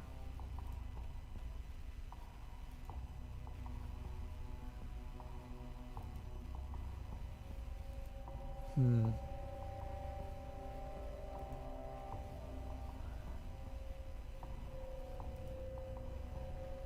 Earth. Dark. I'm trying to figure out what I can use to control it.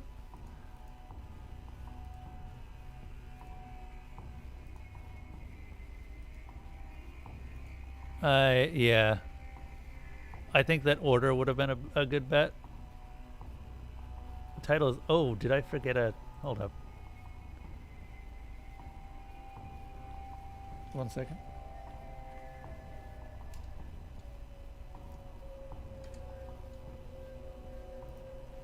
I might have misspelled something. Oh, you're not wrong. Look at that.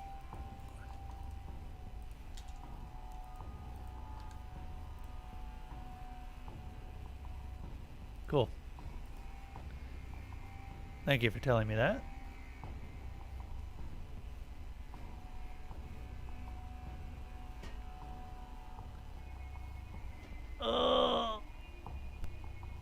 Oh, did I miss the colon too? God damn it. Hold up.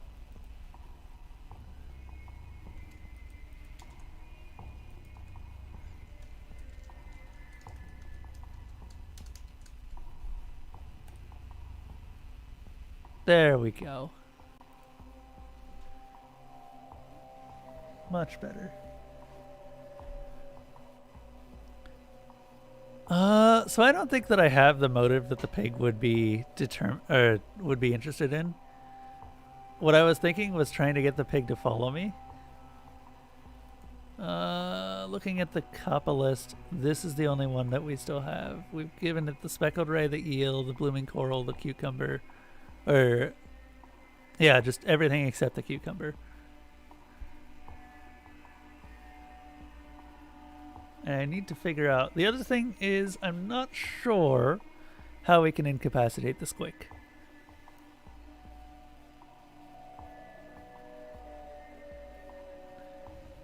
That's possible.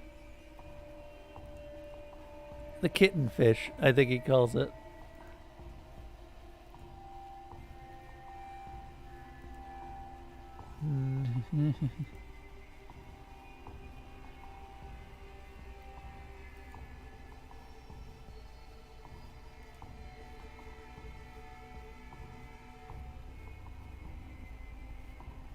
Feed her the bright rays. Those are her favorites. Okay.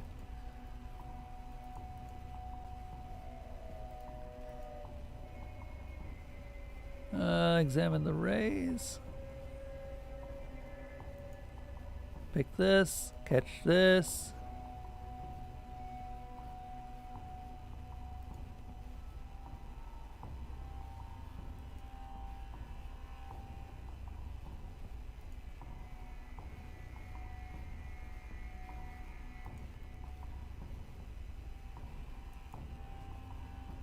I offer the ray to the monster.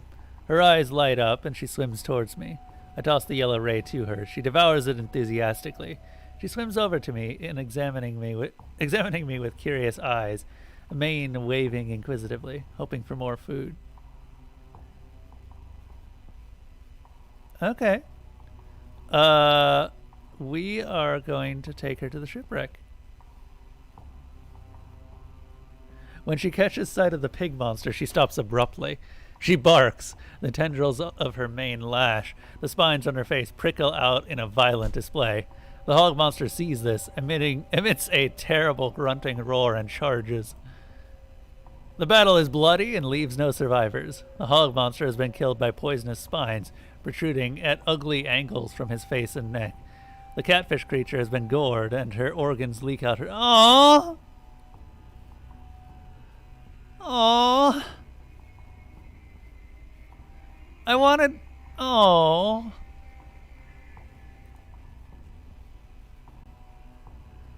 really sad about that. I just led her to her death.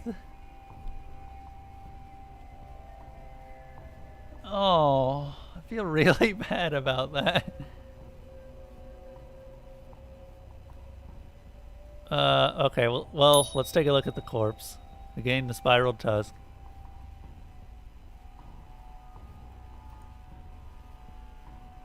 Take the catfish corpse as well.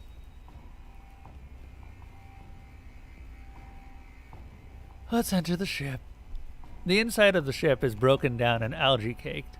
There is a beautiful statue of a winged man. There's an intact treasure chest. I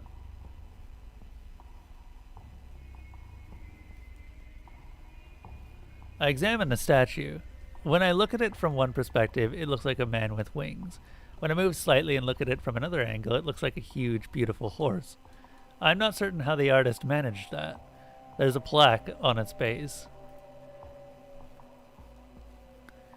The plaque on the statue reads, My first is first found everywhere. My second is you. My third is last and forever. So R. Thanks. My fourth dwells twice in fools, so O. My last is at the end of the heavens and at the beginning of suffering. ROS. U.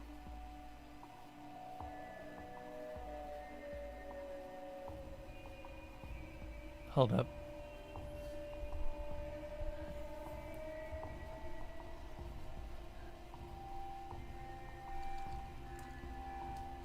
EU.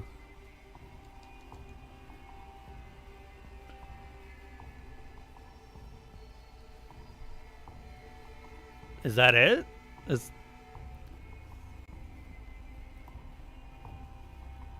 As I speak the name Euros, I feel a rush of wind surrounding me. I'm at the center of a storm for a second. I hear a voice in my ear. No wind shall vex you, mortal, for we shall travel together.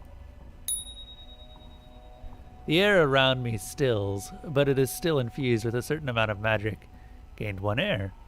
And I believe I have a helpful passenger. Euros, the east wind. The ones that are literally just... Those ones are easy, though. I can't take credit for that.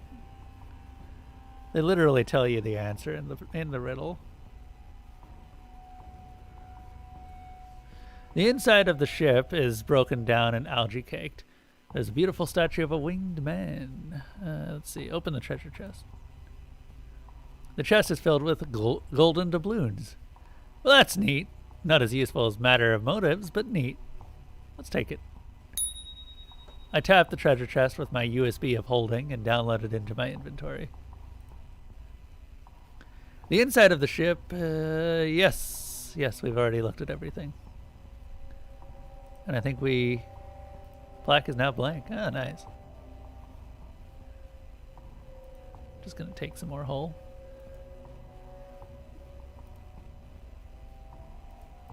Okay. So we have 2 of the wheels now. I was really hoping to get a cucumber. I'm not sure. Huh. You wanted multiple Euroses? Yuri? Well, a single wind can be split into multiple, right? Most winds do not stay together. No one that you know has incapacitated the squick that you know of. Yeah, fair. So, okay, so the squick can't be done. Hold up. Let me just look at the big list of sea monsters again. We already got the death from the black sawtooth. The evil whale likes to eat squicks. The giant squid is an easy one. I just need to figure out how to poison the bandwidth throttler, because it likes to eat things with more arms than it. And I've seen a picture of the bandwidth throttler. That thing has tons of arms. The lobster is technically a sea serpent, despite its paunch. Prefers a diet of babies.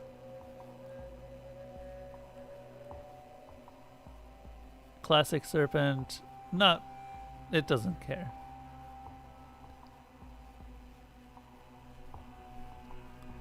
The Moomerpigga.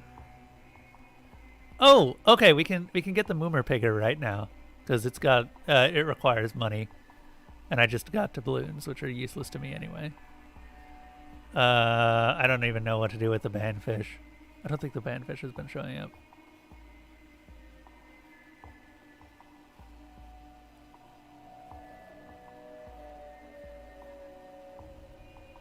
Unless that's the one with the human face. Are they? But are they more useful than a death mote?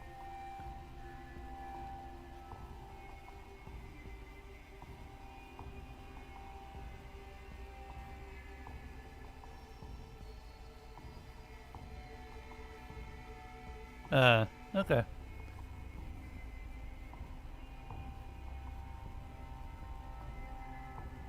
You know what? I'm going to do it just to see what I get out of it, and then I'll reload if I don't like it. Also, I want to read the dialogue.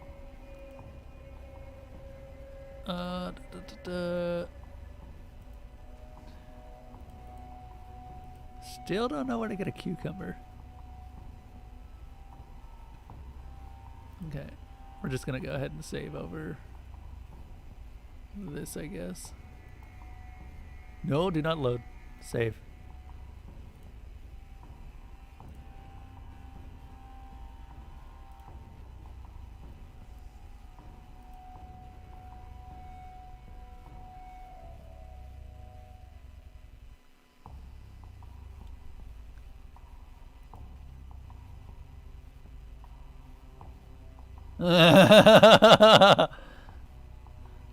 We had an autosave that had our back, don't worry.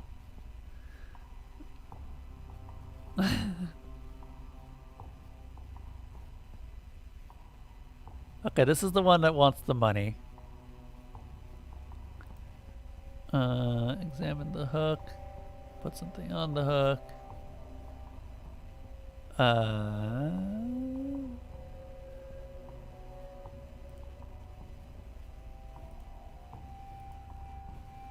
I don't exactly know how you managed to put a treasure chest on a hook, but sure.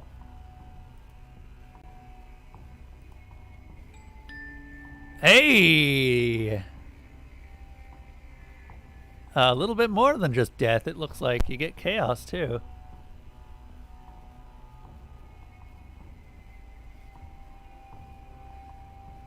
The mottled creature devours the bait, biting down hard on the hook in the process. The broad, dull hook does not catch it, but motes of death are scraped out of its mouth. A mote of chaos is scraped out as well. It finishes its meal and floats away. Okay, that chaos might actually sweeten the deal. I'll know that for future playthroughs, but I will reload.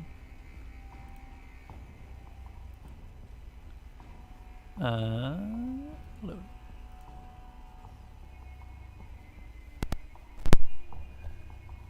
Sorry about that. Oh god. The XLR cable's a little bit loose, and so I've been getting a couple of. Every time I boop it, there's a little bit of interference.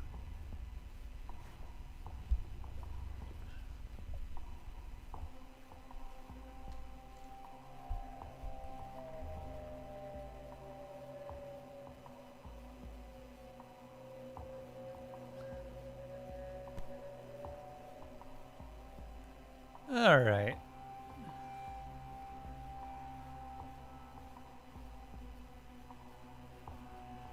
So is there anything else that I can search for at this point?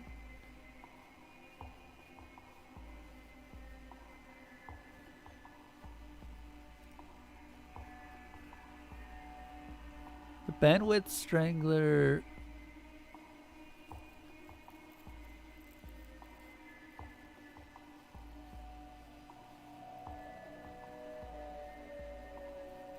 Okay.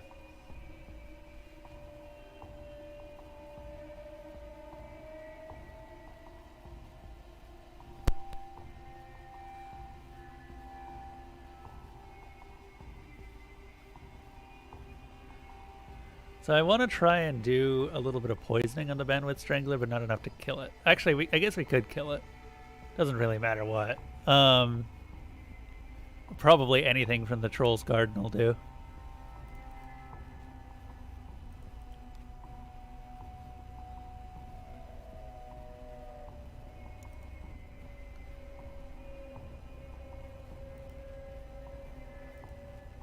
We'll wait. So he's going to the garden. I'm just going to go and visit his library again.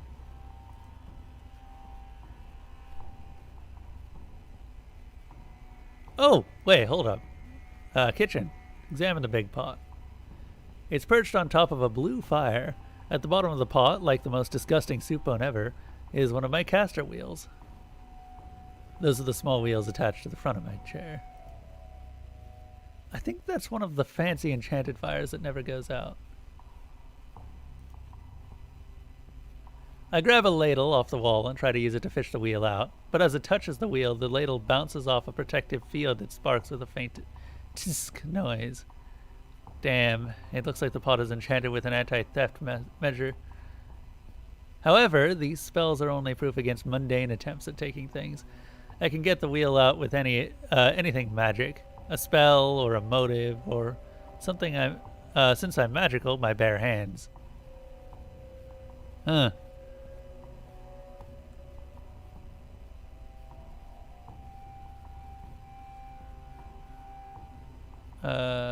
We can reach into the pot.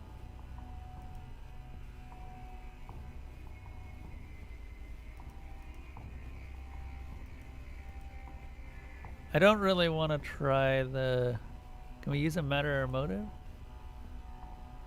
Air. Sweet. Do it. I send bubbles of air down to below the wheel. I try to bubble it to the surface. It takes concentration, balance, and lots of bubbles, but I eventually float it to the top. Can't believe they DRM'd our own wheel, yeah? I mean, the troll seems like he's actually got a pretty good idea of how magic works. I guess I'm not that surprised. It is a troll after all. Fun thing, trolls are significantly, or they used to be more magic-oriented than they are in mythology now. They used to be sort of equivalent to shamans in the monster worlds. They were very old creatures, very intelligent creatures, and they would trade a lot of information with people. They also, I think that this was something that split off later, but trolls and hags are actually pretty close to each other. They're still sort of close, but you don't see that association as commonly. You know, hags, crones, witches. Magic spells. Or alchemical spells, I guess. I examine the wheel. It's both a solid object and a memory. It's rusted and sticks instead of turning freely. I can fix the physical form by sorting out the memory. So I start to do that.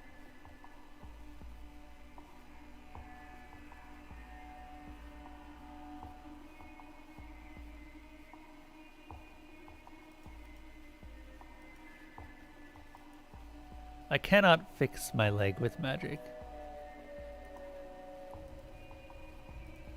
Healing burns unbearably. Prosthetics break. Melt, in fact.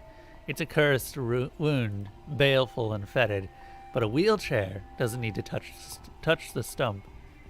I can still use a wheelchair.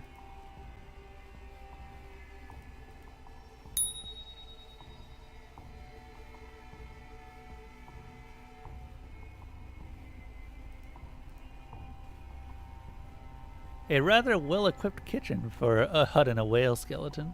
Though, to be frank, I'm not sure what the standards are here. Cool.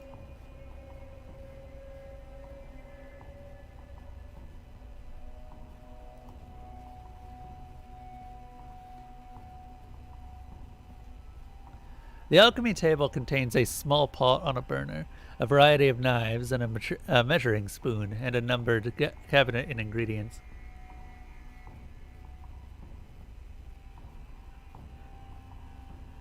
Alchemy is tricky, and I probably don't need it to achieve my ends. I already have magic. But it could solve problems without needing to use matter or motives. Unlike magic, alchemy doesn't take well to web travel. I won't be able to take anything I create here to another area. We can make a potion.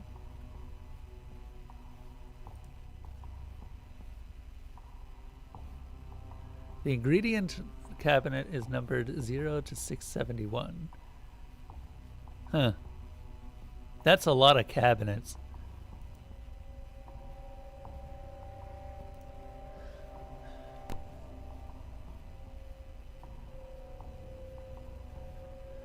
So there's the purifying draught, if I really want to kill this thing.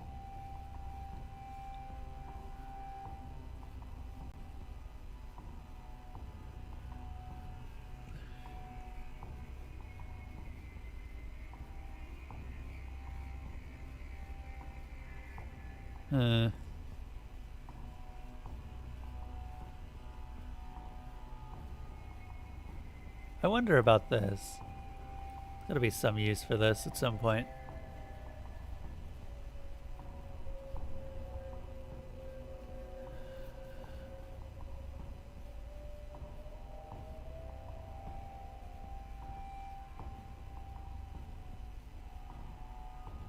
An oracle fish? Oh, right. I never did look at the possible fish.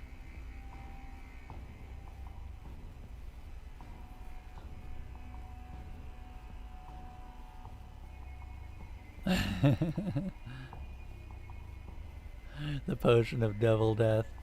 I like that. Oh god, some of these are really really expensive.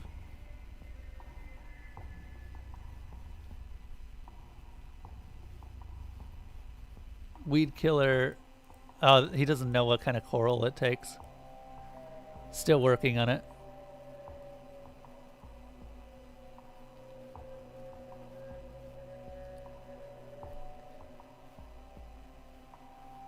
Alright. I wonder if he tests it out by eating it. Or drinking it, I guess.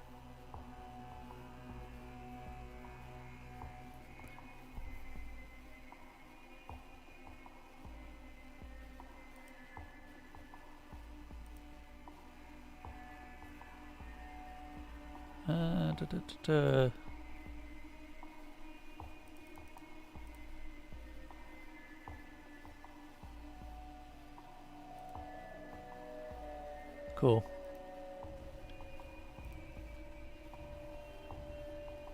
Let us examine.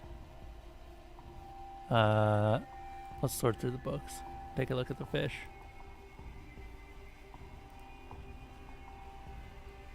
Hey, okay. 5. Oracle fish. Eyes can be used to see future. Often loses track of present.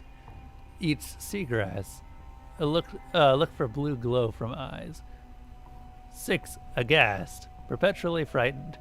Listen for gasping. Haven't isolated diet/habitat yet. 7. Fangtooth. Teeth too big. Forms schools and reef near the antler coil.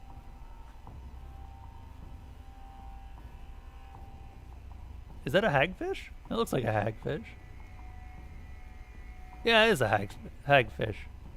Also called slime eels and mixini, apparently. Have skull but no spine. Interesting. When agitated, produces milky and fibrous slime. Makes it very hard to contain. Likes hiding under rocks. Exciting fact, hagfish can enter and eviscerate bodies of sea creatures much larger than themselves. That is what they're good at. Oh god, do not look at a hagfish's mouth. They're terrifying.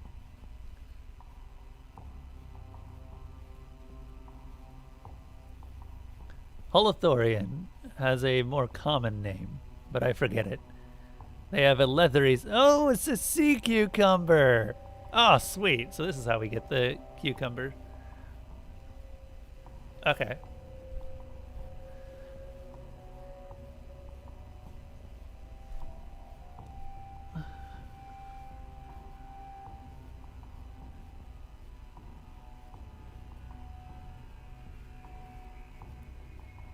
Huh.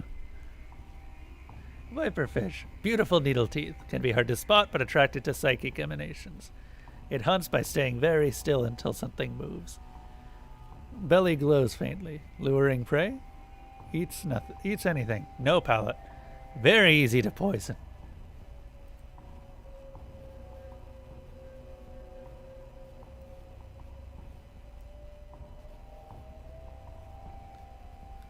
Hold up. Let's listen real quick. And cast a spell. See where the troll is. Moving towards... Okay, so he's still in the garden. Okay, I got a question. Is it... Do I really need to kill the troll? Because, I'll be honest, I kind of like trolls. Like, they're usually not actually that awful. Like, sure, they'll eat the odd person, but that person probably had it coming to them anyway for messing with a troll.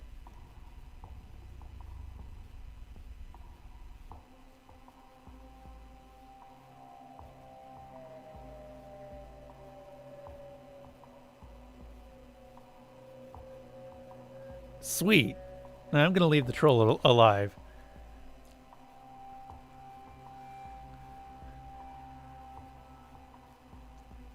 I don't even know exactly why I like trolls so much. I think it was The Witcher 2 that got me onto them. They're just big, dumb children. Well, in this case, this one's a bit less dumb. But, you know what I mean.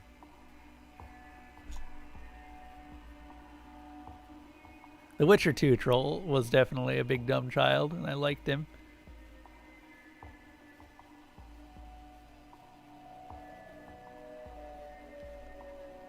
Okay.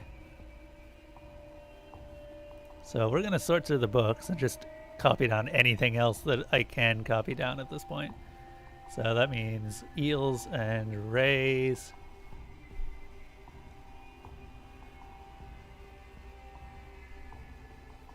Oh, wow. Those don't look like manta rays at all. The only one that looks like a manta ray is this one. That one looks like a skate.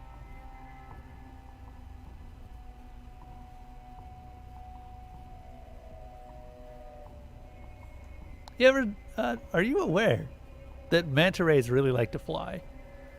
Like they'll jump out of the water. They can't breathe the air, but they just love flying.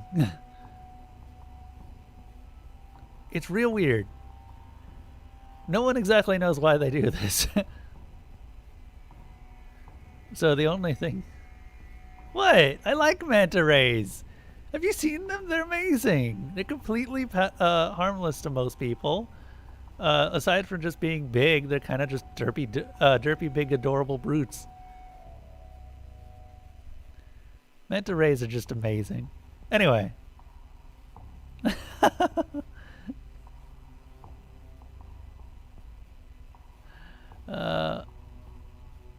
That's fair, Malarthy. Okay, let's take notes on this. Okay. Let's listen. And see where the troll is. Troll is not moving. Okay, so he's still in the garden.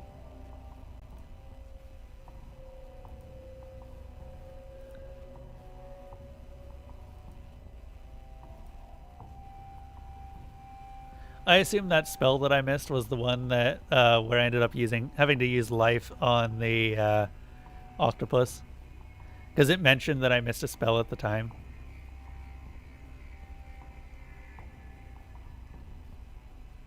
But I couldn't let Cephalopod die. There's so many spells I've missed. Okay.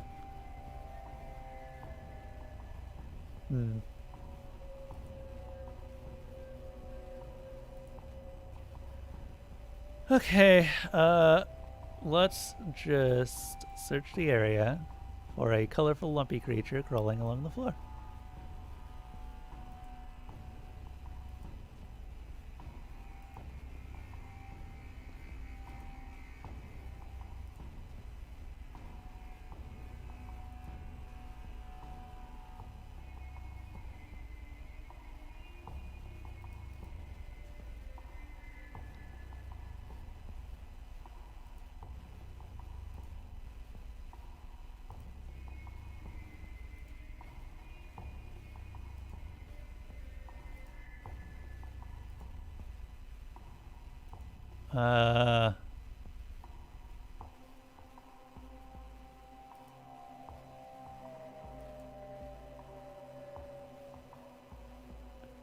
I think the worm-like creature is for the hagfish, but I could be wrong.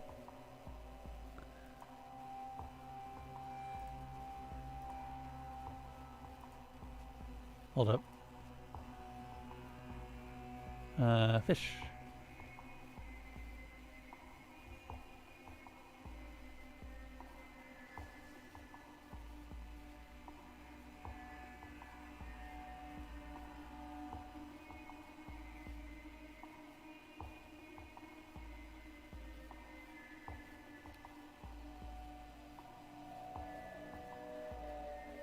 Very common in normal reefs, but in the dark reef are only common in colorful. Oh, there's an anemone area.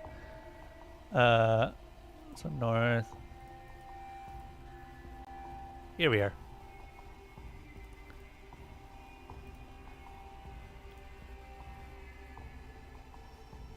Catch one. All right, let's go deal with the Grindylow.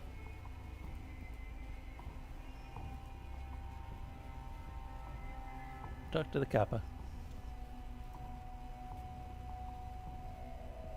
Here you go. The Kappa's eyes go wide with delight. He grabs the sea cucumber and gobbles it down. He licks his beak and hums happily. The Kappa leaps up. He spins about and swims a quick lap around his shrine. I am a god of the river. My hands are iron. My grip is death. I am ready. Bring the Grindylow to me and I will strangle it. Oh, these two are just so happy to be strangling people right now. Oh, one more.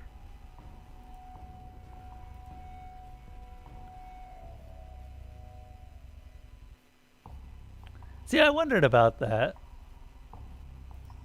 Always be strangling. I actually wondered about that. We're going to get away. We're going to go to the Kappa. I swim as fast as I can to the Kappa's shrine. The Grindylow is close behind. The Kappa sees the Grindylow and leaps up into the water. He barks a challenge. His bark is high and a little squeaky. He sounds like an otter.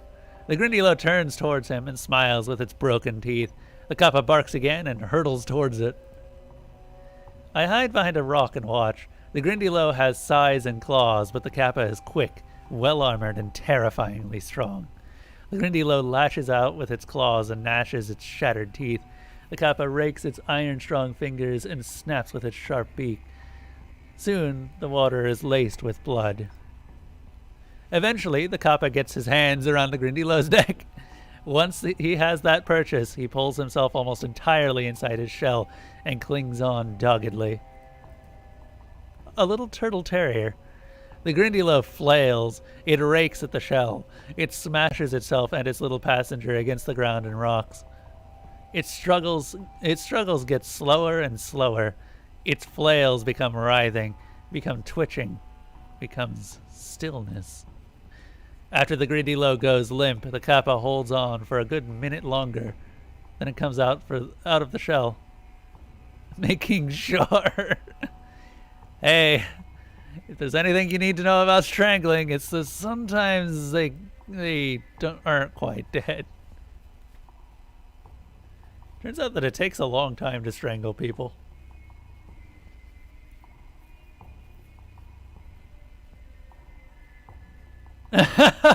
Actually, speaking from Desalona's experience, apparently, she was the one who informed me of that.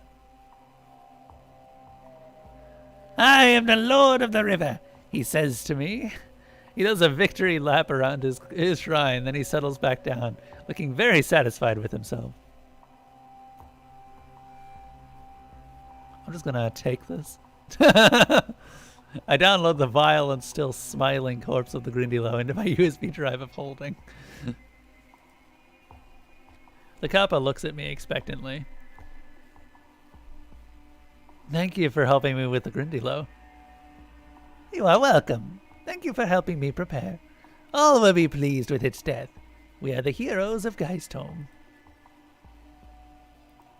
Sweet. Alright, I'm going back to the Grindylow cave now.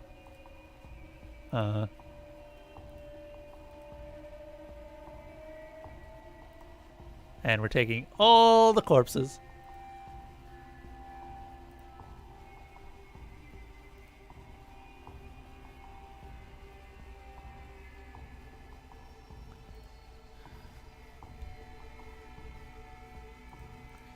The last one is the lizard. Nope. Look at another corpse. Yes, we'll take the giant lizard. I just realized that we just have an inventory full of corpses. Look at these.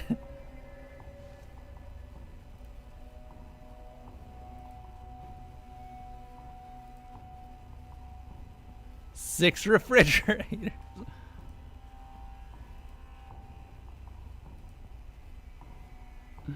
Okay. You can fit a lot of corpses into 5 fridges. Speaking from experience.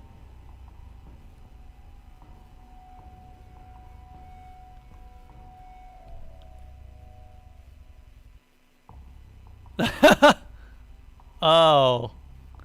Huh. You mean they weren't dead? Okay, let's enter the cave. The inside of the cave is so choked with gore and rot I can barely breathe. One of my wheelchair wheels is in there. Let's take that, and we're leaving.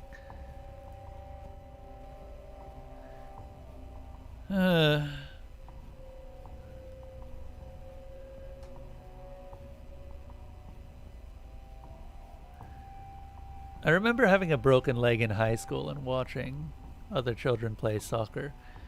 That was pain, but it passed. This doesn't pass. Muscle cramps and pressure sores. Helpless, being wheeled too fast down a slope. Oh, wait, hold up. I think I may have displaced something.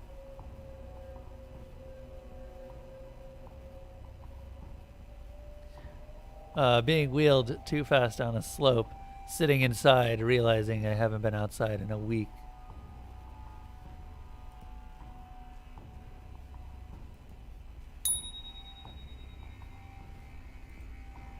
Is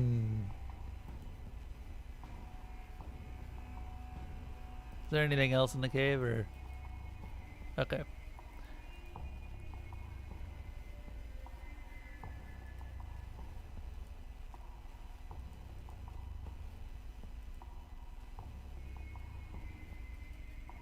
Okay. Now, here's the thing that I don't trust. The ghost is not going to let me just take the wheelchair.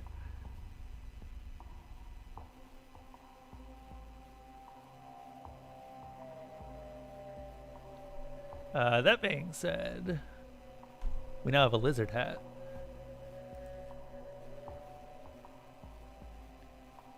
Huge monsters. One of these really likes hats. The Lompture likes babies, and that's an easy one to do.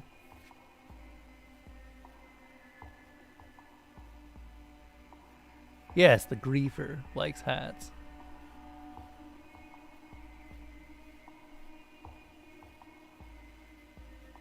I think I need to do something about the banfish before the Griefers show up again.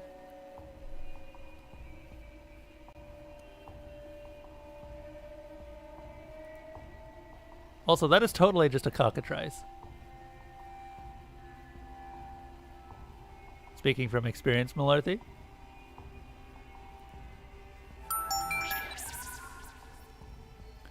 Insufficient wheelchair. Gather more wheelchair.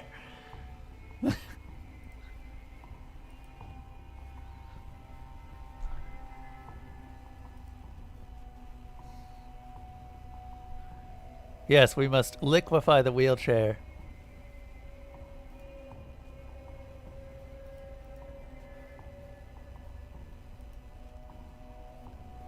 Okay, I don't know where the troll is.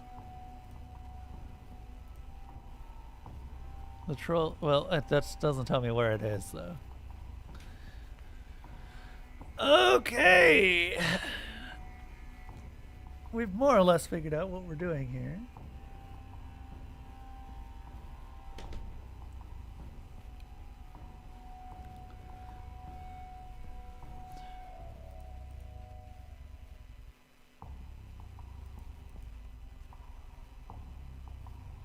I'm going to go ahead and save here, because this is a potential death. Also, thank God we have quick saves now. Control 5 and Control L. Okay.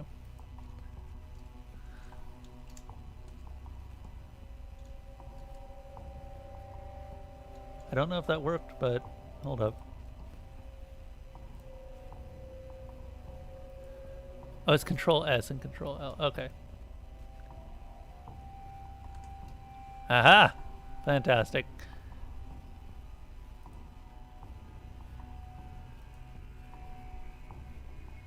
I take the wheel out of my USB drive and reattach it to the chair. My wheelchair is a work of art. It has a carbon fiber frame, so it manages to be relatively lightweight despite its semi-magical battery setup, which absorbs ambient energy from my spells and power assist while I wheel around. The hardware was designed by someone important. It upsets me to see it in pieces. It feels good to put it back together. I take the wheel out of my USB drive and reattach it. The small caster wheels are normal, but the big ones are actually repurposed mountain bike wheels.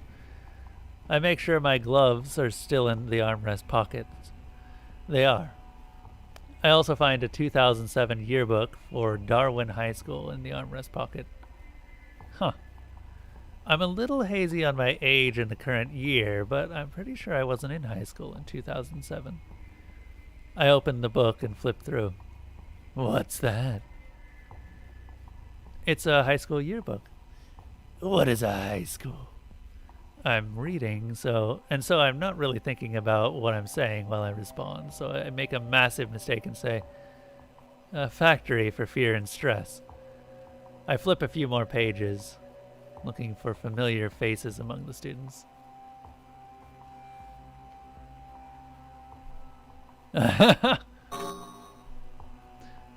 A blue claw lashes out and cuts my hand as it rips the book out of my grip. I yell and snatch my hand back. The hungry ghost pulls the book back into her nest. Payment for the chair. I nurse my hand until it stops bleeding. Thanks, hungry ghost. One more to go. The hungry ghost stirs restlessly. She's realizing the actual significance of this object. When it's broken, it's depressing as hell. When it's whole, it's a symbol of freedom. I have a hunch that once I attach the last wheel, she's going to turn on me. My hunches tend to be accurate. I should make sure I've done everything I want to do in Geistholm before I completely repair my chair. I think we're good. I don't want to kill the troll. The Kappa's done what he wanted. I think... You know what? I'm going to make a hard save. Just to be sure.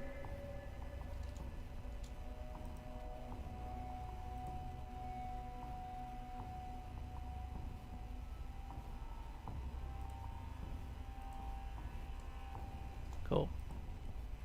Wish you could name these.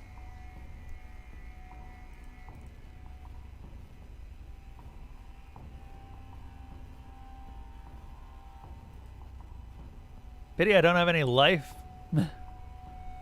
That thing,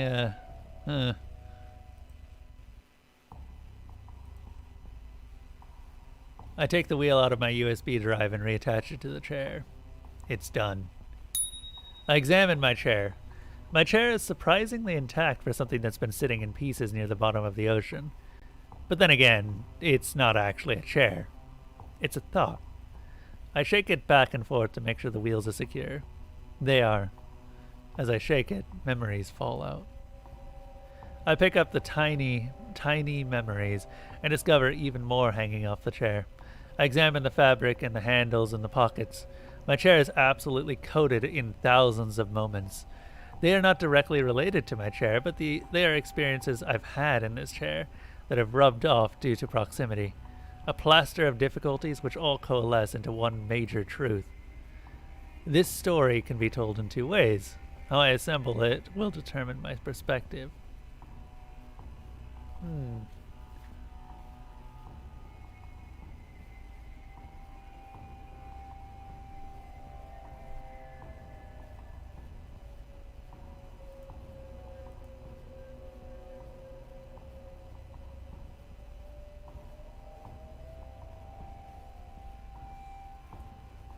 My wound defines me. I am strong enough.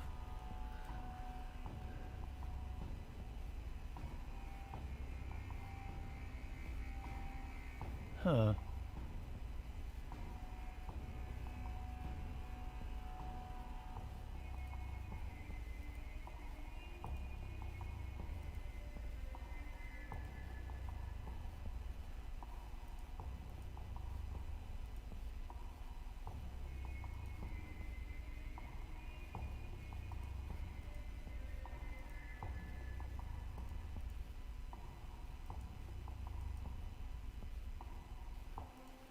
I do not believe that my wounds define me.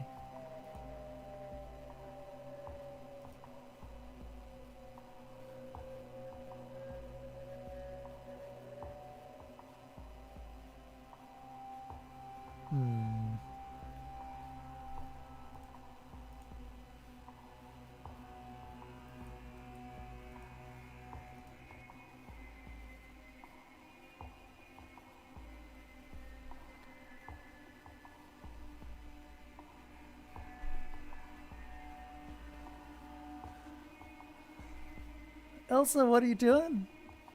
We got a cat coming by to visit. Come on.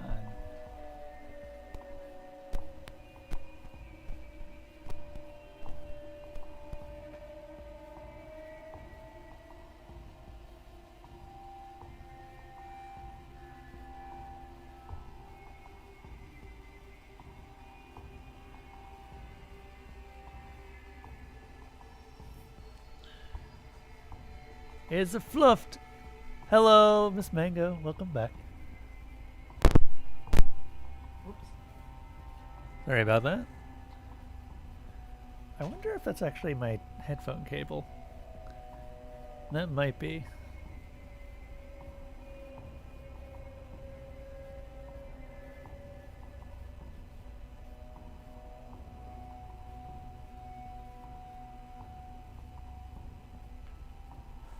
Floofy, floofy.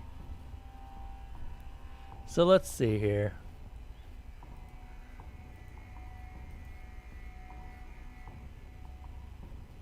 I do not believe my wounds define me.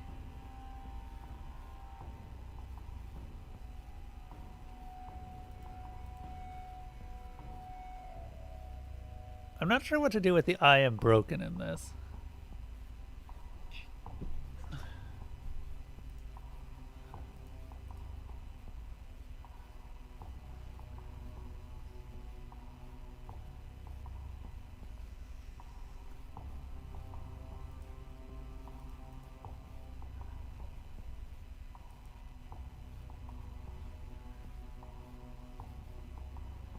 What does the underline mean in this case?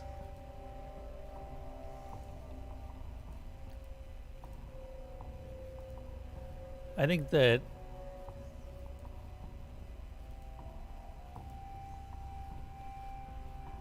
yeah, I think that they have to be at the top and bottom. Is that, am I reading that right?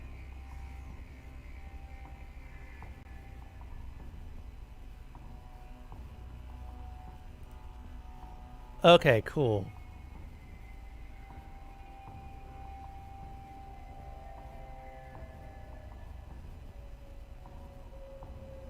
So this is more of a journey between these two states.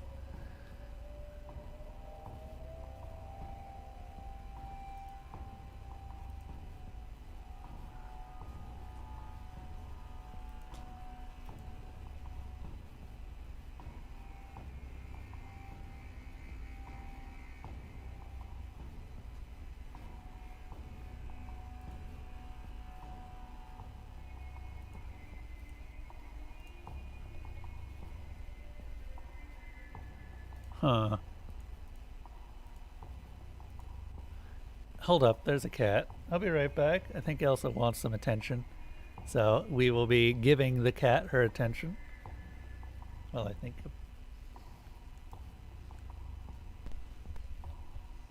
Elsa.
Okay.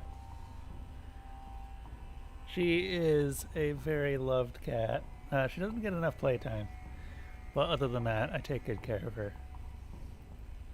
Maybe I can clean the litter boxes a bit more frequently too. But she does not ever feel like she's not loved enough, I feel.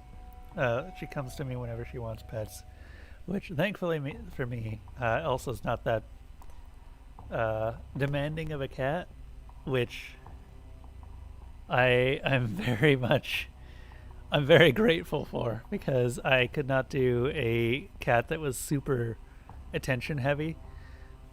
Missy's kind of like that, but Missy is old enough that she's sort of worn off, or she's sort of started to get a little bit down, and she mostly just sleeps nowadays. So yeah. Also sometimes it's just like, I'm going to wake up and I'm going to demand attention. And you better be giving me attention, otherwise I'm going to turn your computer off. And so, kind of can't ignore her when she's like that. Right now, not a problem though. She likes her brush though. She really likes her brush. Isn't that right? And yeah, her name is indeed Elsa. I didn't name her that. That was something she had when I got her. She is the bestest cat. I picked a good one. She picked a good human. We work very well together, and I'm going to be brokenhearted when she gets old.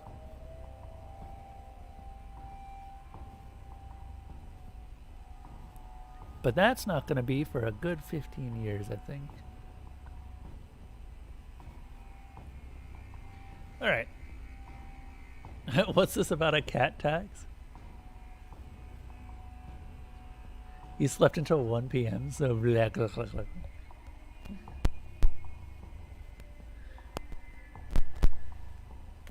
Oh, all right, let's get back into this. I'm still trying to figure this one out. And I can't skip this one. I actually have to figure this out before we move on. So it's either I am broken or I can be happy again at the top.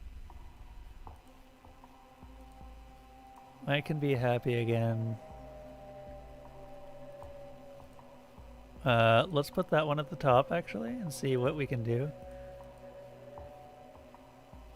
I do not believe that my wounds defy. No, I do not believe that I am broken. I know in my heart that I am strong enough. I was born with weak bones. I spent my childhood in and out of the hospital. My parents had an orthopedist on speed dial. I've spent months on crutches and in casts, but losing my leg was a paradigm shift. It was harder for me to become okay with not being able to walk. The dependence hurt the most. Sometimes I envied the people at group who had been dealing with this their whole life. There was so much peace in their acceptance. It was so much a part of who they were. And here I was, tearing myself to pieces. But through all the pain and frustration, I have always had the sea. In its many forms. In the physical world, I could still swim. In the metaphysical world, I could dive down and become lost in thought. Figuratively and literally. It's not escapism. Maybe it's a little escapism. Everyone needs a sanctuary. It helps me come back refreshed. It helps me still love my hands and my eyes and my arms. And I'm not sure I can say I love my leg yet. Something to work on.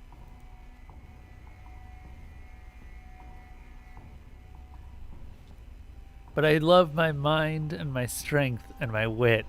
I won't let the pain break me, and I won't let it make me cold.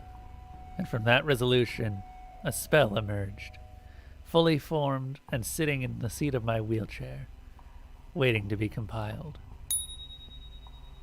A dream is a simple spell. I take a moment of joy and I wrap it around my mind like a silk scarf. And for a moment, you don't have to be here.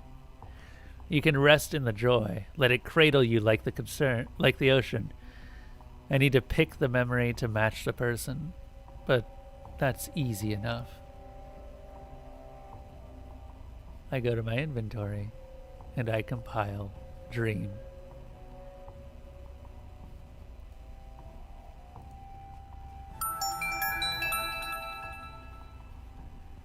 Soul target. Yeah. World.findFocus, self.focus ID, string dream name equals self.nextthought. Dream, selected dream equals new dream, dream name dot target. Oh, comma target.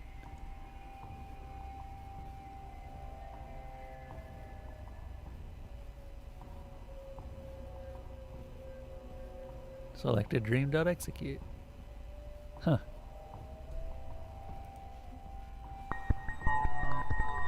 As I put my new spell together, I feel something stirring behind me. The hungry ghost thinks I'm distracted. She thinks I don't notice her, preparing to strike. All she knows is pain, so all she sees is pain. She thinks my chair, sticky with despair, will make me vulnerable. She doesn't understand me at all. As she lunges, I turn around and she jumps straight into the spell as it's compiling. I cast Dream.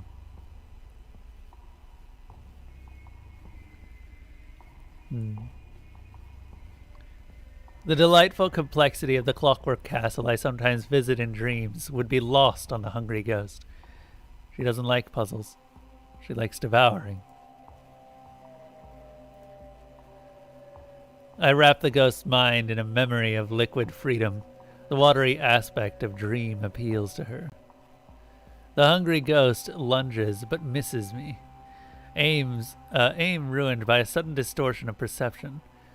She turns this way and that, bleary and confused, murmuring like someone half asleep. The dream quickly seeps into the grooves of her mind, and enticed by its loveliness, she's not inclined to doubt its reality. As her breath evens into sleep, I drag my wheelchair away. I stow my wheelchair in the ship, then I climb inside and start the engine. I don't want to be here when the hungry ghost wakes from my dream. I can no longer visit Geist home, but now that I have my chair, I can travel up from the deep web to the web.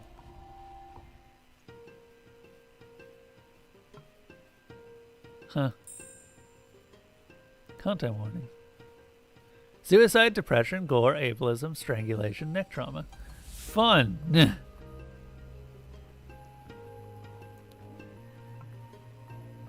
I still wonder if it would have been worth the time to poison the bandwidth throttler and feed it to the Kraken. I'm actually not sure. We can go to the depths.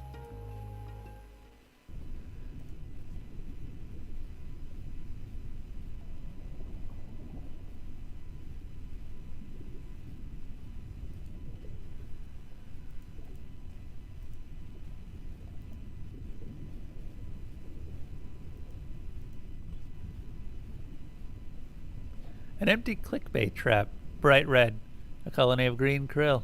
A blue memory floats here. Hey! I reclaimed my memory. I discovered part of a dream. Before the students answer, the liquid cool silence.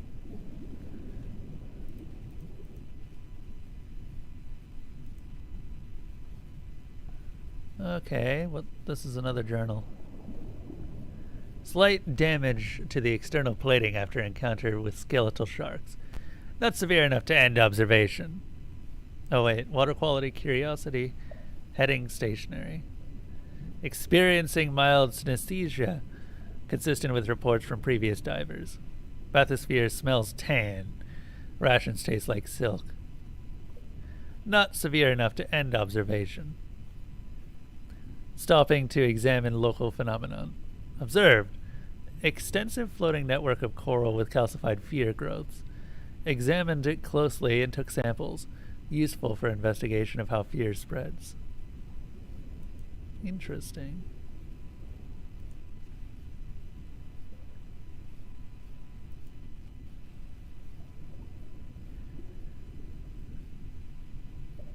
A floating chunk of smooth darkness. Sharp coral growths with smooth fungus grow on them. I grabbed the paper through a porthole. It is titled from the Journal of Winfield Scott.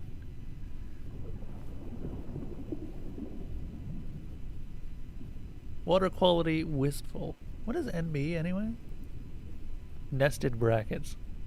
Ah. I always wondered about that. First hour, beginning descent from the abyssal plain. Bathysphere integrity holding through initial pressure increase. Observation is challenging due to intense darkness. Observed. School of lanternfish. Unknown species of psychoplankton. Increased aggression in sea life, likely due to psychoplankton.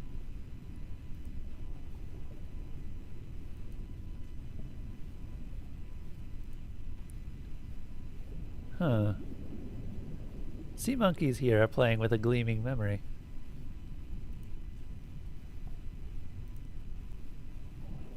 I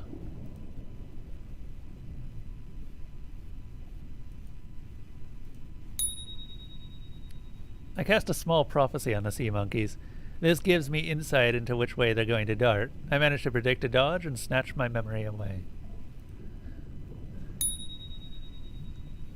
Before the yelling starts, the blood rusts silence. I still need more pieces to complete this dream. I grabbed the paper through a porthole. It is titled from the Journal of Winfield Scott. 16 NB? Temperature dark blue. Water quality concern. Heading flutes. Was mistaken in previous entry. Was not going up. Was going flutes. Can't go up. Up is blocked by smooth. Will continue flutes until I can trumpet again. Soft and cold blobs. Huh.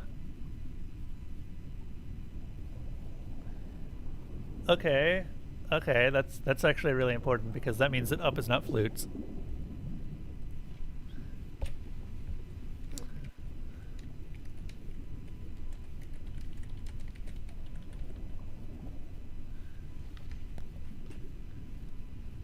Elsa, what are you doing, you little baby? Hold up. Let me go see what Elsa wants.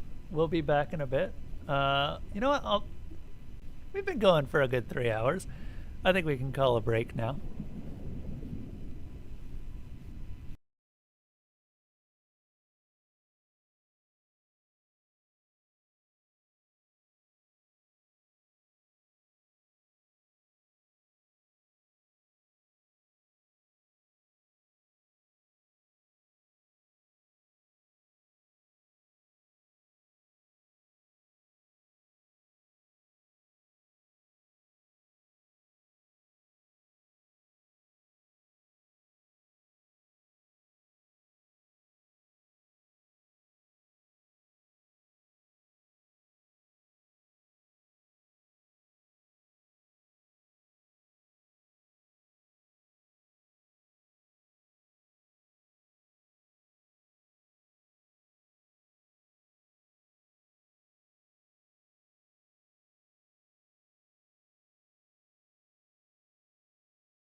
Okay.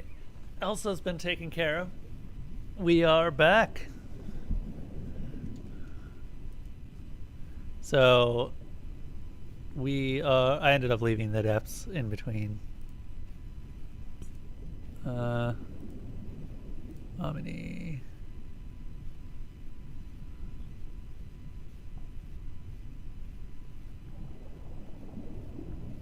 Well, okay then. I guess I'm just gone. Well, this has been a stream. Thank you to my Patreon supporters, 10 Games, Zevgrin, Slime Hunter, Walks with Gorillas, my dad, Kremlin Kev, Desalona, Miss Mango Plays, NBFF, and I'm gonna go find someone to raid. Let's see.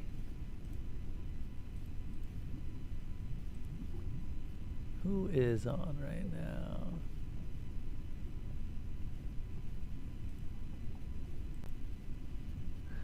Ah, fantastic! Yes, actually,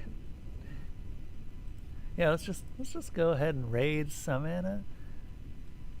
She's doing some art. I'm just kidding.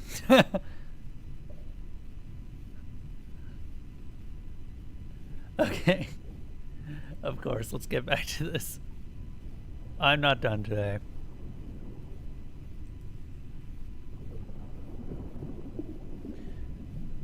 Also, trumpets, flutes, trumpet, flutes, drums, flutes, trumpets, flutes, flutes. Okay, I'm gonna write this down. Begin by the blog.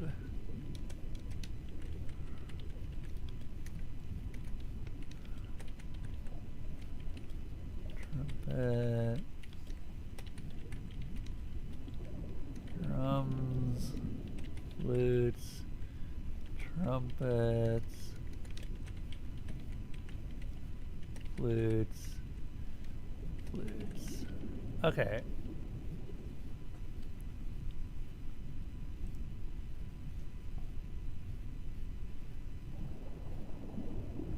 Yep. We're gonna go find the blog first.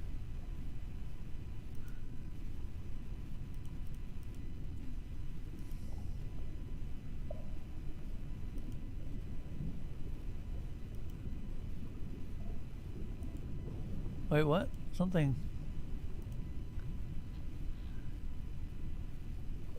A darkness chunkier gleams in a familiar way.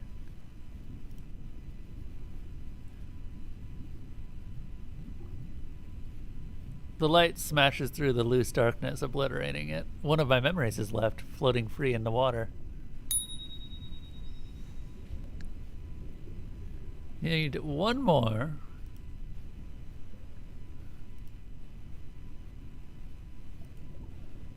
Hold up, we're gonna steer up. Leave the depths. Yep.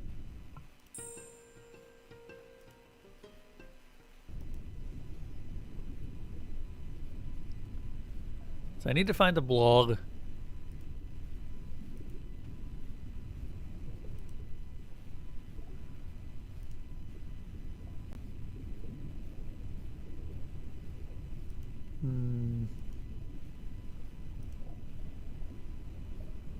Hot jellyfish drift in loose clumps. Colony of soft krill.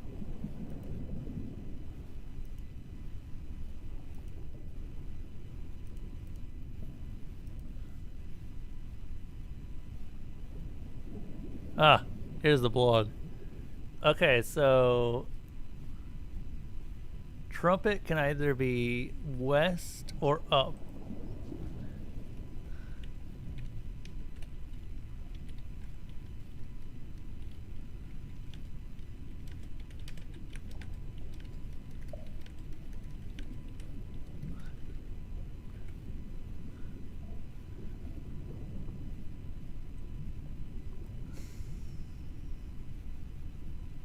Okay, so I'm gonna go with trumpet is up.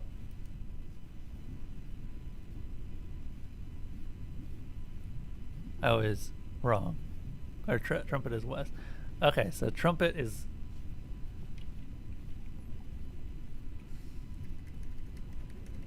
Trumpet is up. We're gonna leave because we've been down here a bit too long. I need to figure out how to get down to the blog.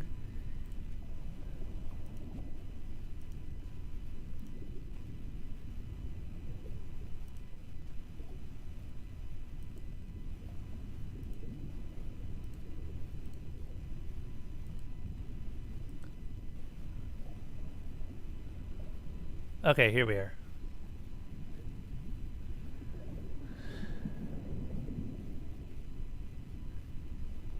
So trumpet is up.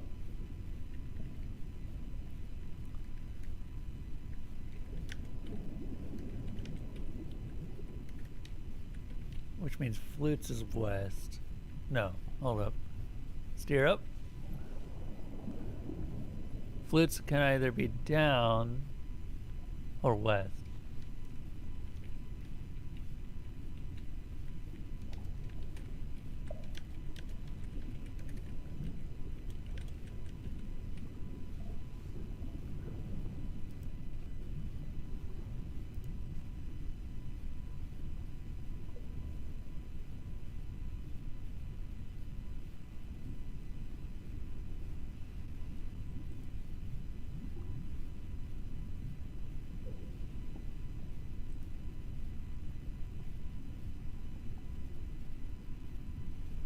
Damn it, Malorthy, I've forgotten where I was and now I need to leave. I was reading your comment. So it's automatically your fault now. I've forgotten where I was in the entire cycle. Blah. Always be closing. Okay, here we are. At least I have sort of a better idea where the blog is now. Alright, so up, west, up, west. I'm gonna go with flutes is probably west.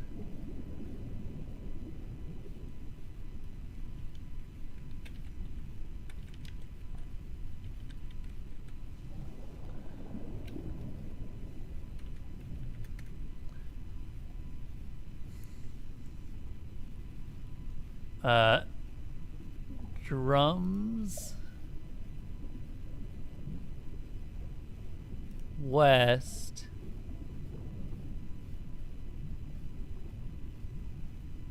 up, west,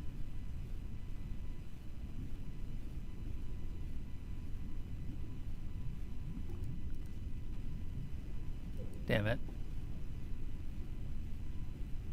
Oh, there's a memory here.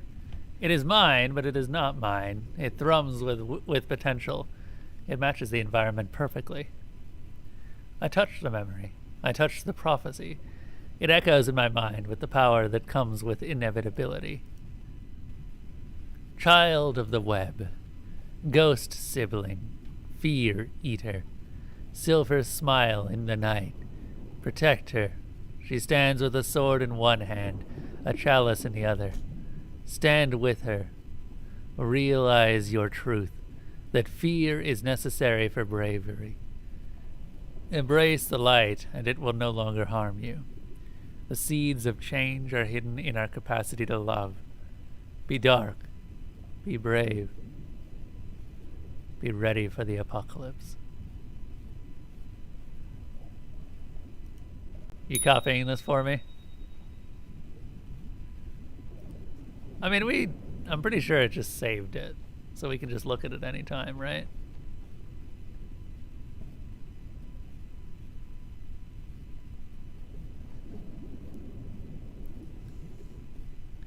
This is one of the prophecies of matter. They are extremely important. They're mine? No, more. I am theirs. They are not mine. They each belong to someone else. Someone up there in the physical world. I found them. I keep them. When the time is right, I will deliver them. They're extremely important. Worth killing for. worth sending someone to the bottom of the ocean. Well, this probably explains why I'm here, at least partially. Someone does not want the prophecies delivered to the people they are destined for.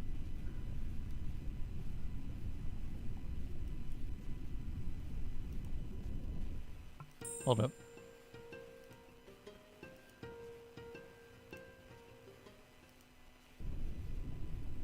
Okay, yeah, that's it. And now we go back to the lighthouse and take a look at the prophecy there. Whoops.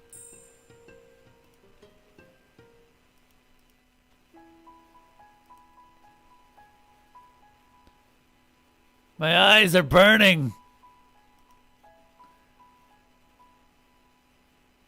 Yes, but you like the prophecies of matter. Okay, fine.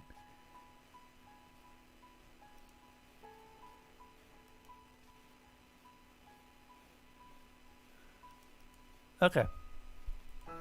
So be ready for the apocalypse was last. Da, da, da, da.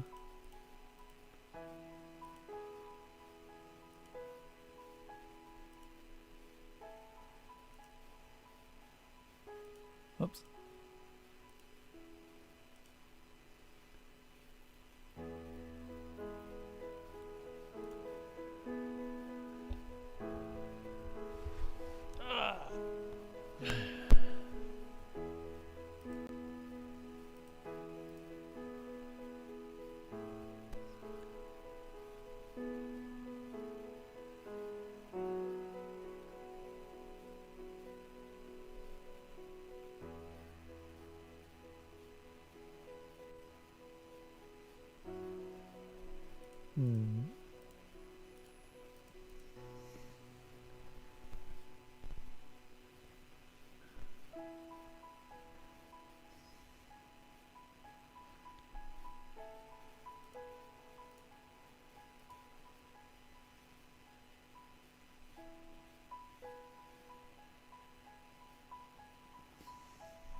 I think that's correct.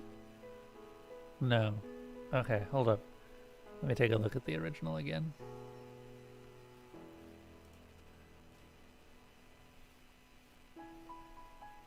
Memories.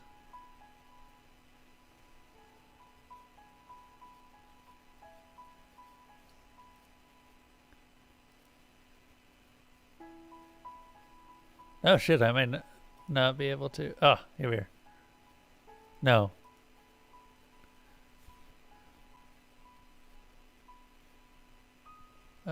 Check the USB. Couple it. We can get rid of this now. I don't need that.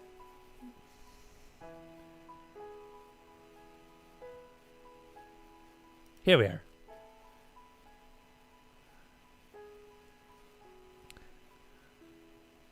Protect her. She stands with a sword in one hand, chalice in the other. Stand with her.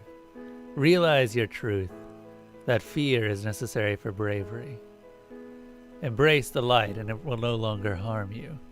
The seeds of change are hidden in our capacity to love.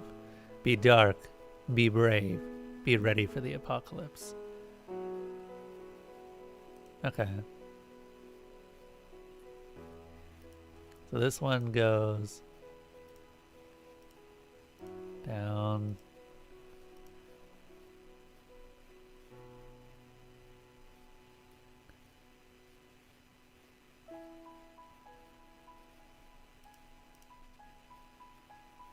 Hold up. Maybe I do need it actually, just on the other screen. Huh. The seeds of change are hidden in our capacity to love. Embrace the light and it will no longer harm you.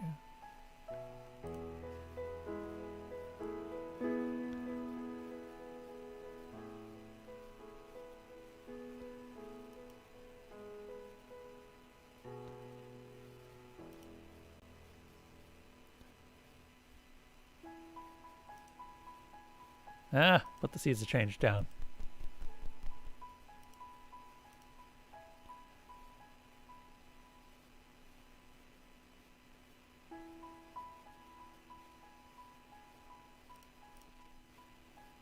I touched the whole memory.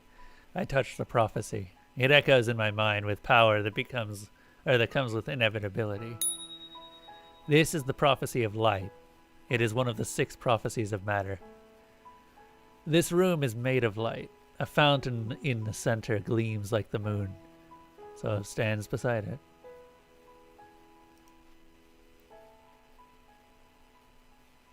Okay, I was wondering if there was more to talk to. Well, that's another memory.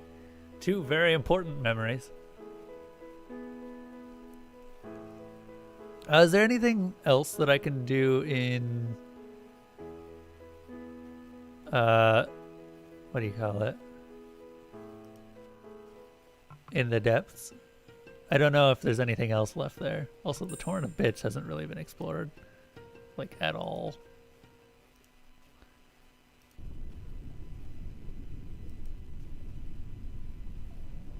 Scavenge for scraps of chaos. There's really nothing in the Torn of Bits, is there?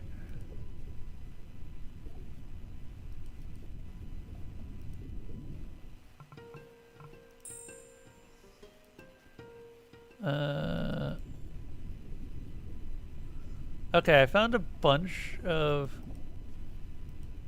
We'll look around here for a bit and see if I can't find something.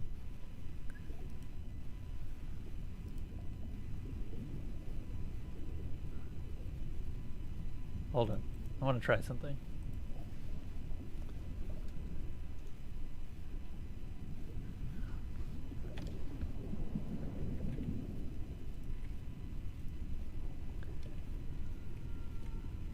Can we come back here once I've gone to the web?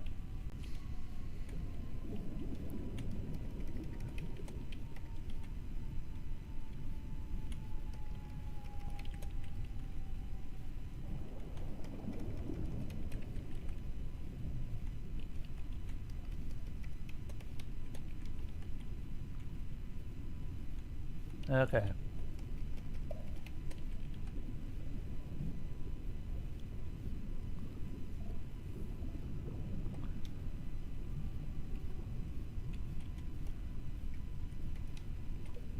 Up. I'm sorry, I'm just replacing all of the things with the directions that I actually know now.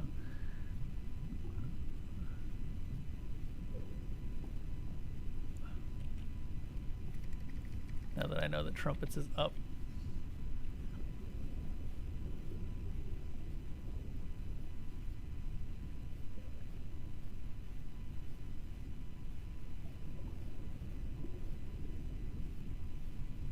Why do you say that?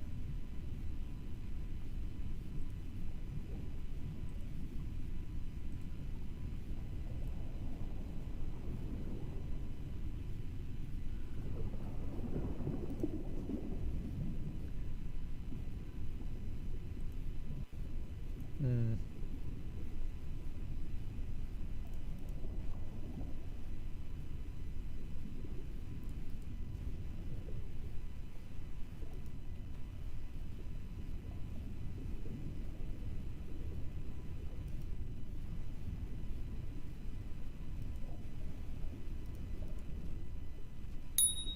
There we go.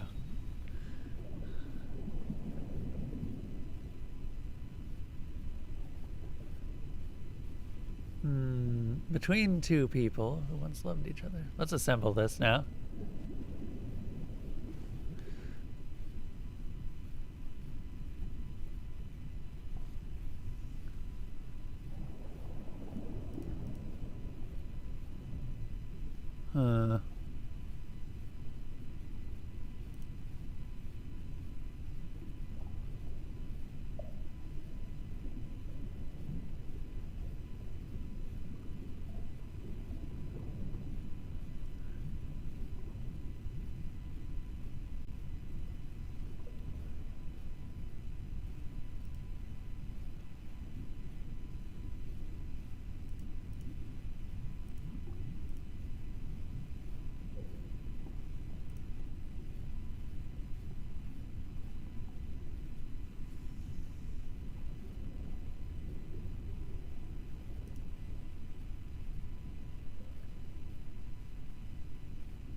Silence is not only golden. The crystal glass silence of expectation after the teacher's question, before the student's answer. The liquid cool silence before the yelling starts. The blood rust silence found only underwater. Let's swap that one. Liquid cool silence found only underwater. A quivering thin silence before the yelling starts. The blood rust silence between two people who once loved each other.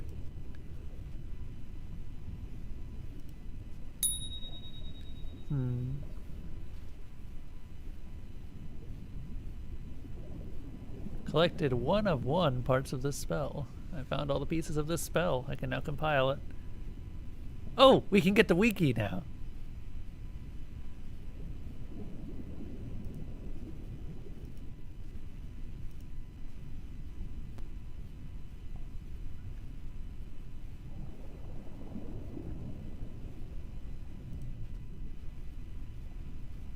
Okay, fine.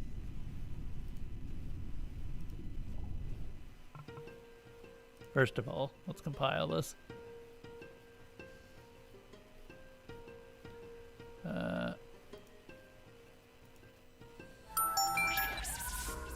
I don't have a sufficient death. Shit. Okay, maybe we can't get the wiki now. Can we go back to the cache?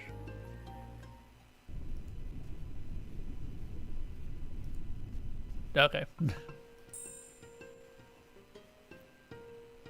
I forgot that the chests require things. Inventory spells. I don't think that I can cast Omni. Oops.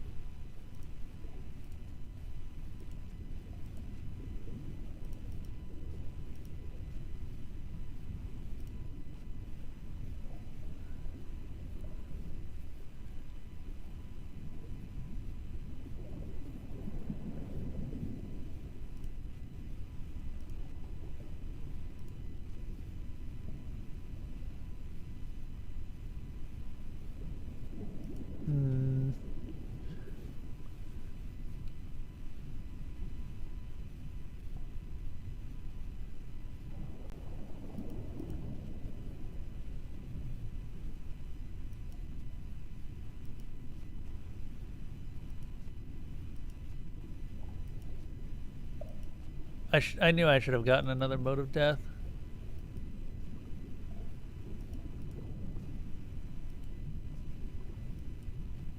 Whoa, damn it. Hold up, what's this? Hey! Lol. Okay.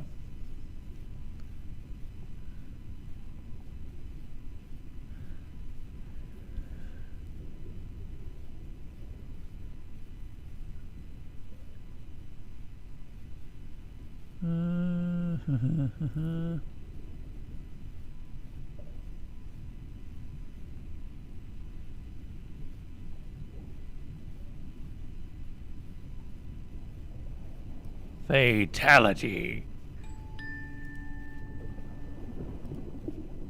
Just gonna go ahead and compile it.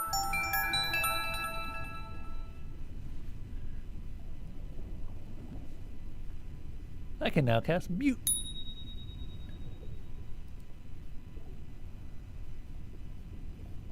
Come on, come here.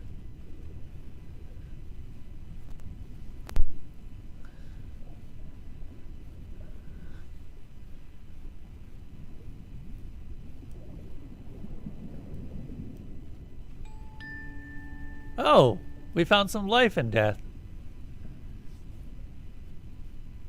I didn't realize that you could find life in death.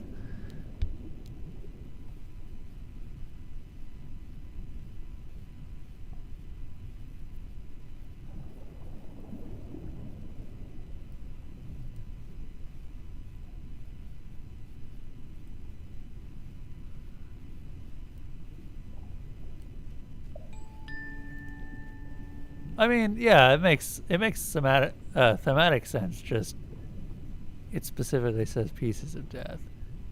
So I was just looking for life stuff. Or death stuff.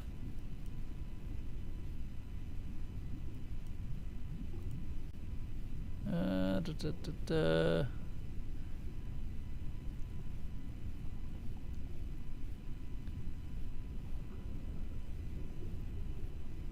Looking for something else. I'm gonna go ahead and get a new perspective.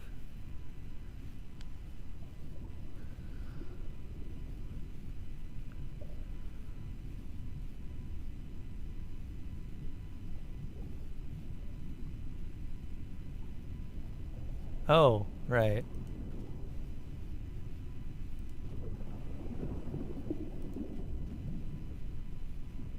Wait, shit, what did it say?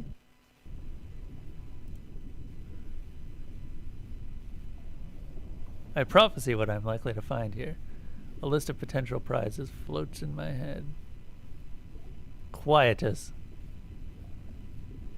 Oh, I found quiet earlier. And then I got a new perspective, and now I don't know where it is.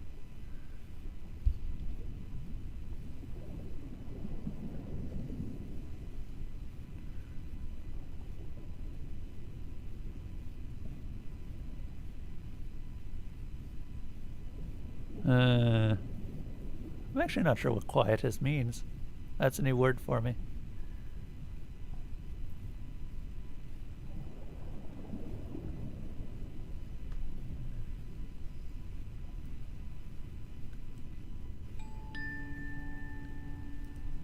Cool. Now we have mute. Scrap of rough paper floating in the currents. 16 NB. Blue. Heading up. Synesthetic symptoms intensifying. Concerned they might interfere with my piloting. Taking steps to return to surface. Observed. Nothing. Focusing on surfacing.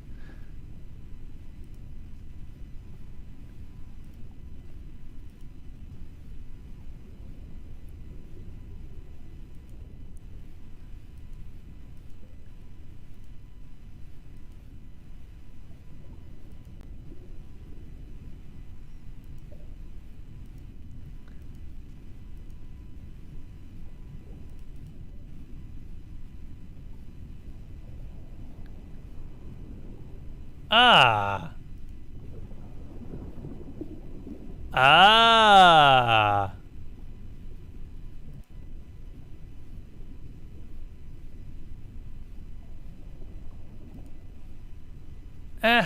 I mean, now I can at least confirm what I was talking about.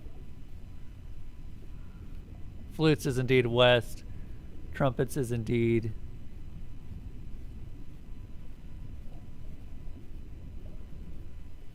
I always left before this started happening before. Flutes is west, trumpets is up. I guess I can record the rest of them. And drums was, as I suspected, down.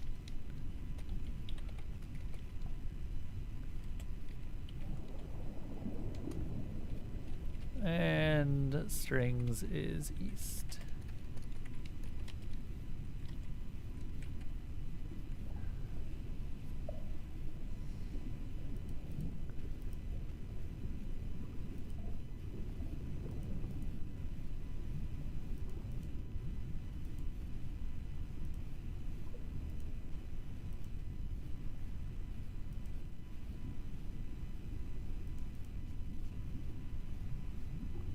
Okay, here we go.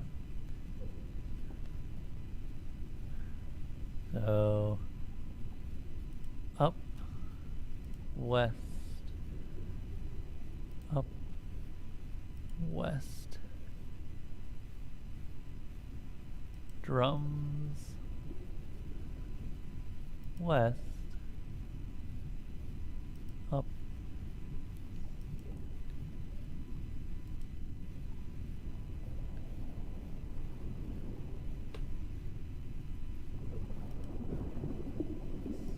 okay, have I gotten everything at this point?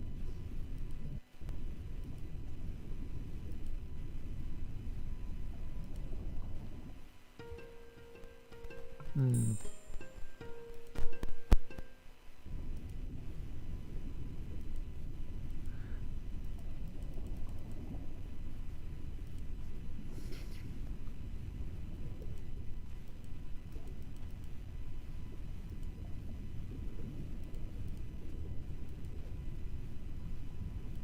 Okay, so there's the walls of solid blackness. And then there's the ones that aren't walls of solid blackness. Like, for instance... Whoops. Like that.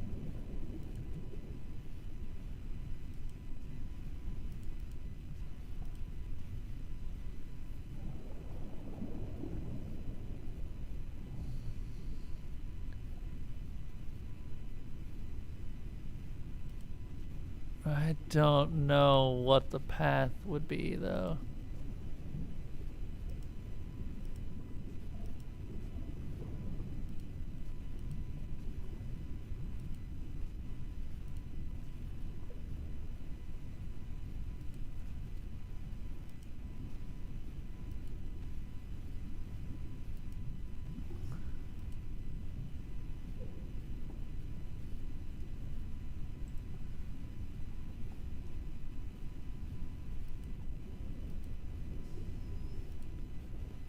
Well, I don't know if I found all of his notes. Let's see here.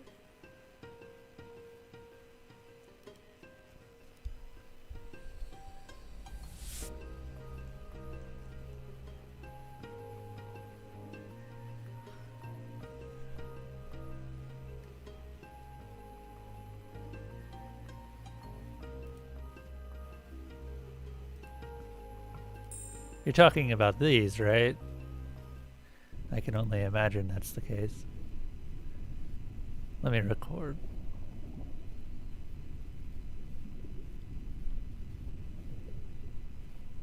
No, I figured that. That was obvious. Unfortunately, that's obvious because of the way that the engine works.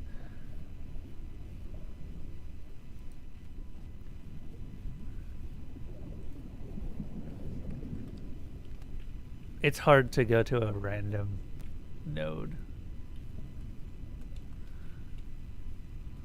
Okay. Hold up.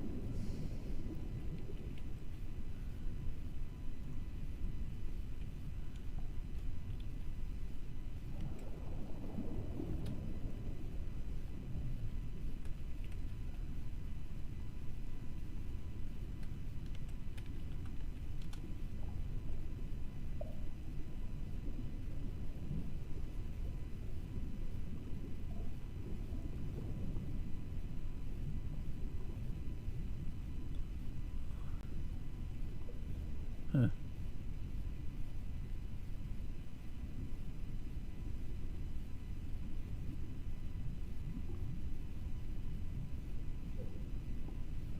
Okay.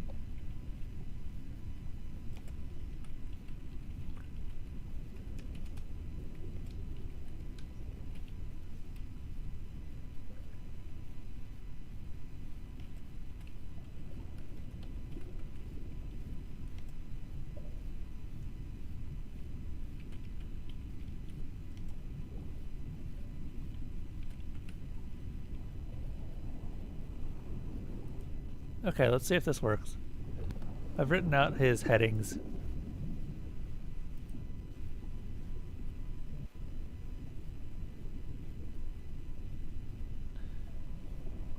Well, already I'm seeing a problem.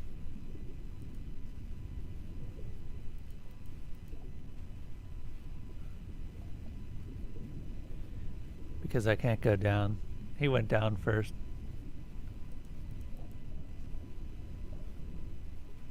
Oh, wow. Okay.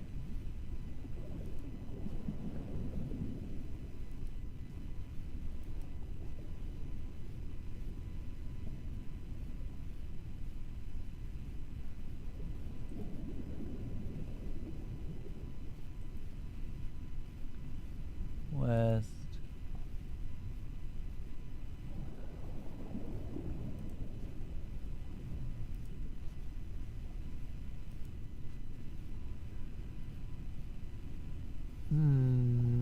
am I looking for here?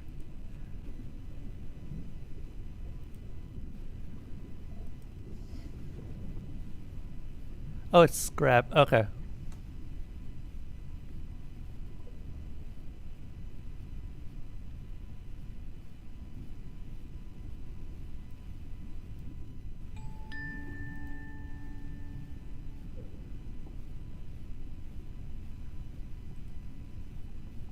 I'm aware. He said that he was going up, or he wasn't going up, he was going flutes.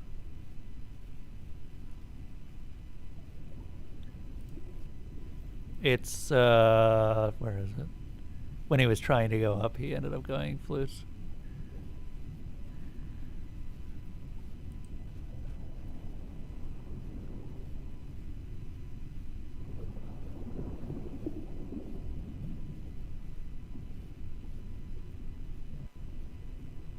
Yeah, this one.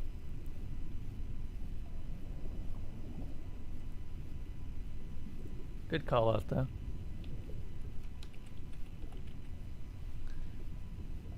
Elsa, what you doing?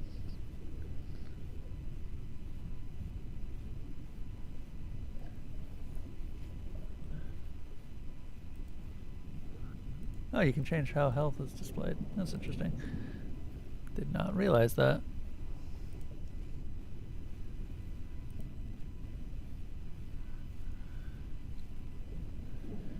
What are you doing? You goofy kitty. Where am I going here? Gasket. I wonder if I had added the S on, would I have gotten multiple gaskets?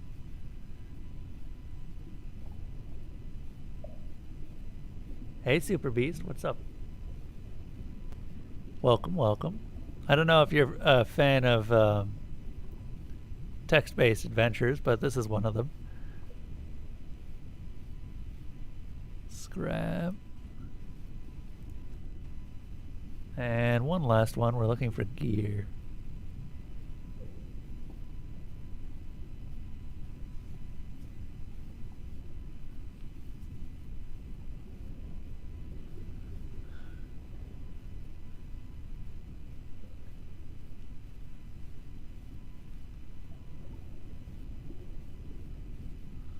Looks weird? It's a bit weird, yeah.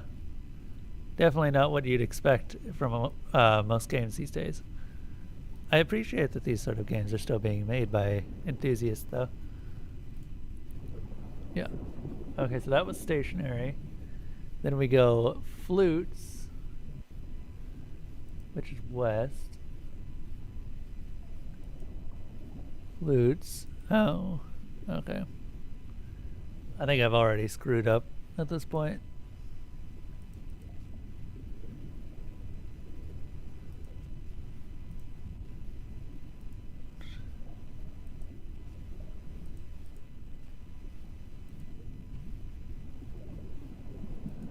I might just need to wait until we've lost enough perception.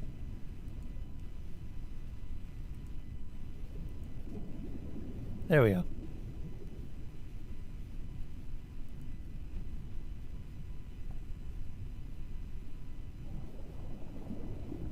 Drums.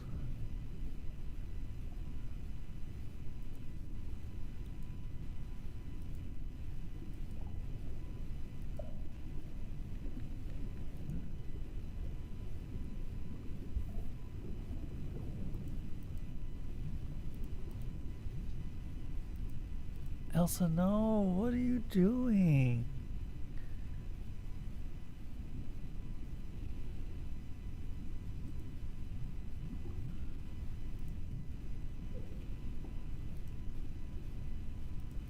Well, I still can't go flutes, Malarthy.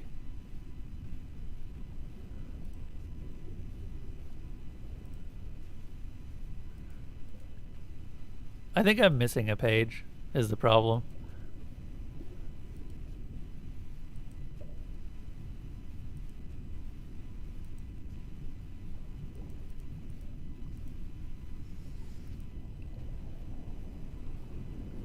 Yeah.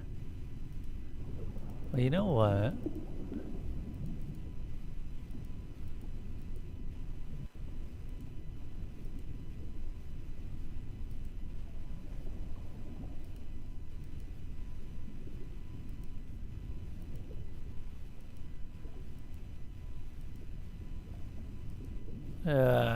Yeah, I think I'm definitely missing a page because I went the wrong way at one point.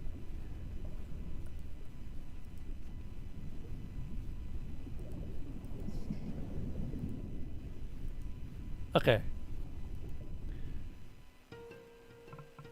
What I'm going to do is I'm going to save, make a hard save.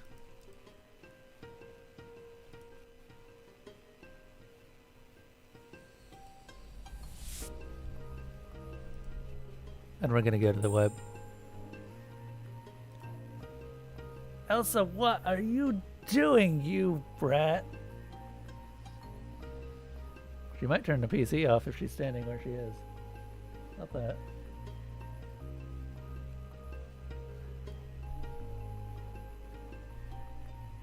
Did I never? No, okay, cool. I'm ready to set sail.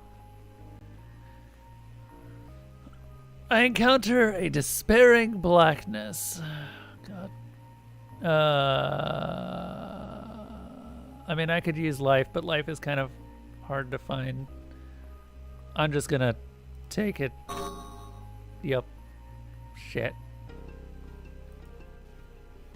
I encounter a grief hail. I don't think I have anything for this. Grief hail is water and darkness. I think. No. Hold up. Ask Euros the wind, east wind for help. No. Yeah, it can't be water and dark because those are both matters.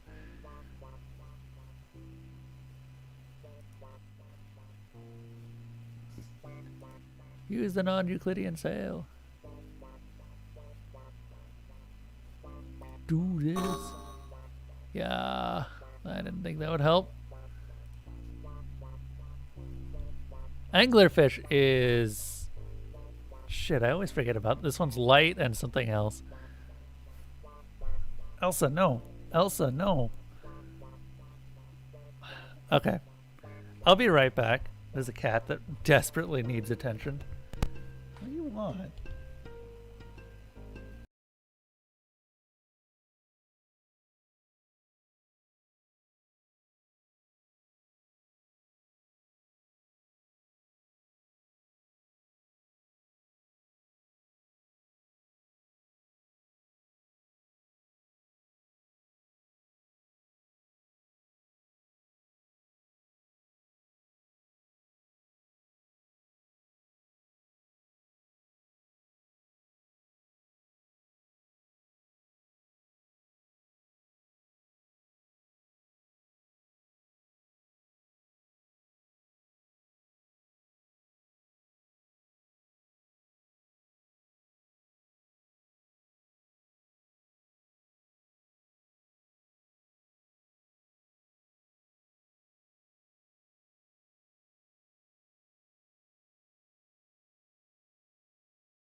Okay.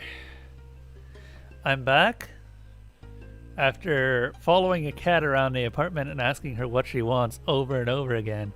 And she was just constantly going, meow, meow, meow.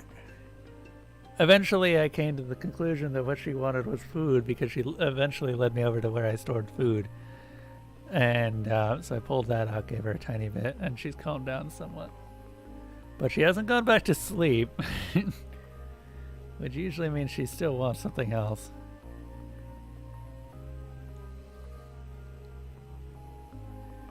We might end a little bit early today.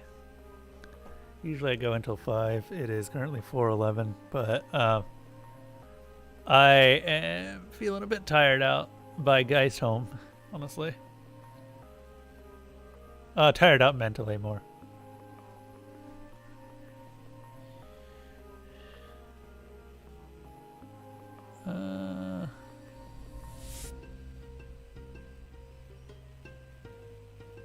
Okay, I think the anglerfish is light and death. So I should be able to counteract it with life. Or dark.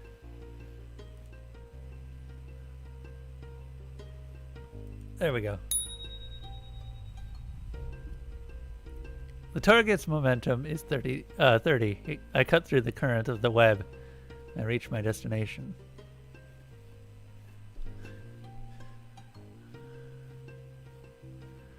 All of the rivers run into the sea, yet the sea is not full. Unto the place from whence the rivers came, thither they return again. Ecclesiastes 1:7. Navigating the web is different from navigating the deep web. In the deep web, meaning is thick enough to swim through like water. In the web, strands of meaning and connection are thick, but distinct. My web ship travels by sliding along the strands. The easiest one to follow is my connection to my body. It still goes straight up. Locations in the web are bubbles. They exist separate from the ocean of the web, their own miniature ecosystem sustained by dreams. Worlds and bubbles. Some worlds appear and vanish as fleetingly as daydreams. Some worlds are entrenched in the collective memory of the waking world. Heaven, Hogwarts, home. And they are more stable and solid than stone. I turned my ship towards the closest world. Also, okay.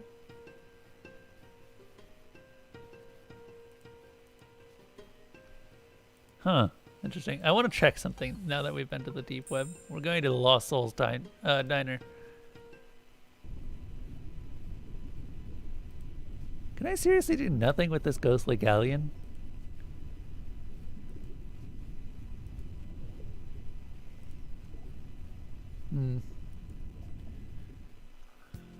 Jesus.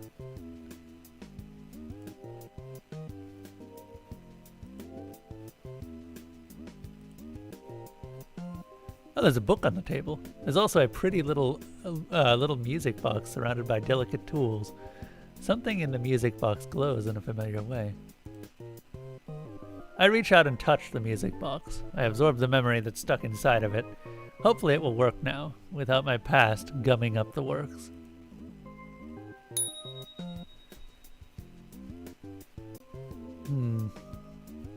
I would like to see where this stream goes.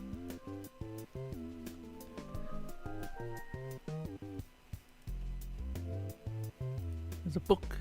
A People's History of the United States, the 1800s. Oh, right, I missed these two.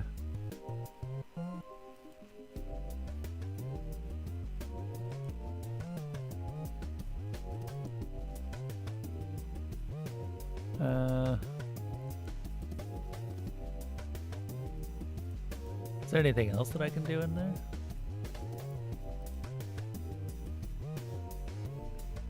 Nope, not really.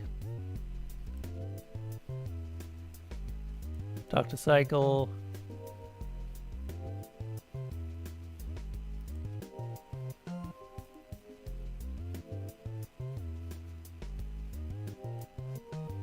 Hmm.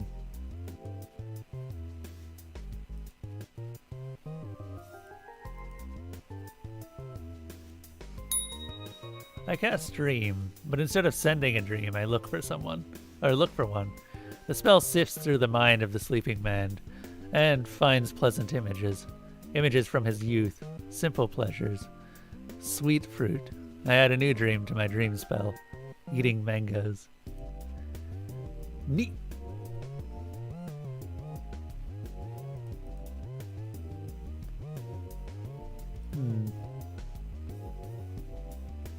I do not offer solutions, I offer respite. Lay down the burden of loss for a moment and dine with me. Lost Souls Diner Management.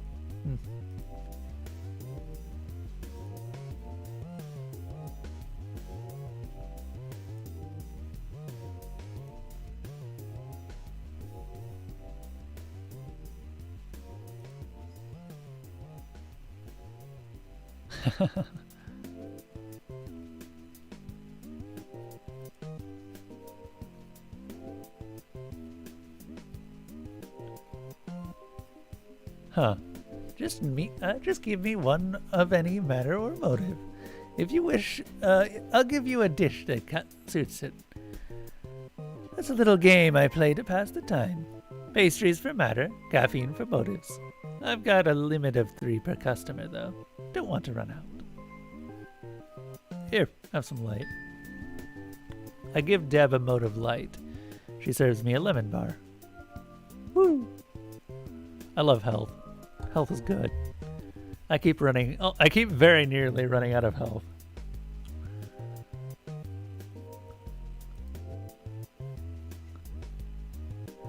Lost Souls Diner. Watering hole for those who've gotten a bit turned around. Chance to set down for a spell and catch your breath. So this is one of those context-based magical places that show up when certain criteria are met? Like magic curio shops that appear and disappear, only oriented towards lost people instead of potential heroes? Maybe? That sounds about right. I'm afraid I don't know much about the why and how, dear. I'm just the waitress. I see.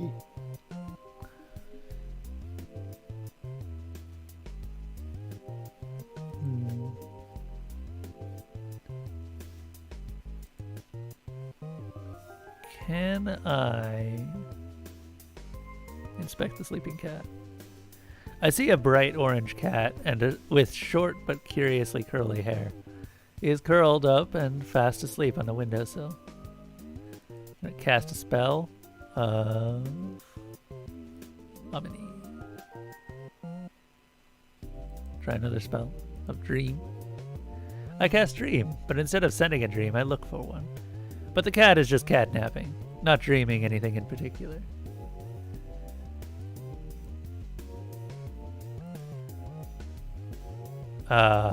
We can't mute the cat.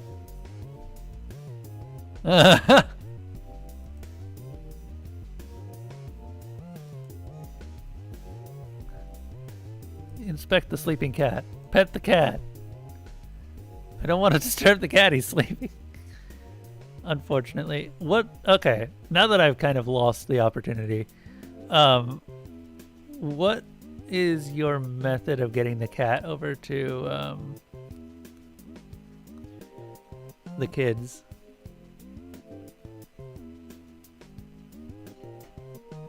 If you make the cat happy. Cats love laser pointers. You know, that's funny. I was actually looking for my own laser pointer recently because I seem to have lost it.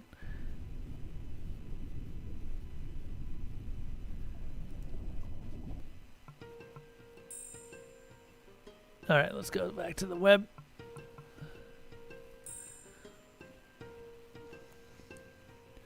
I can travel to this place using the pull of my body, drawing my soul up towards it. This will be an extremely easy trip. Let's go. That reminds me, I should probably repair my ship. Oh, God. I unfurl my non-Euclidean sail. I'm ready to set sail to the C++.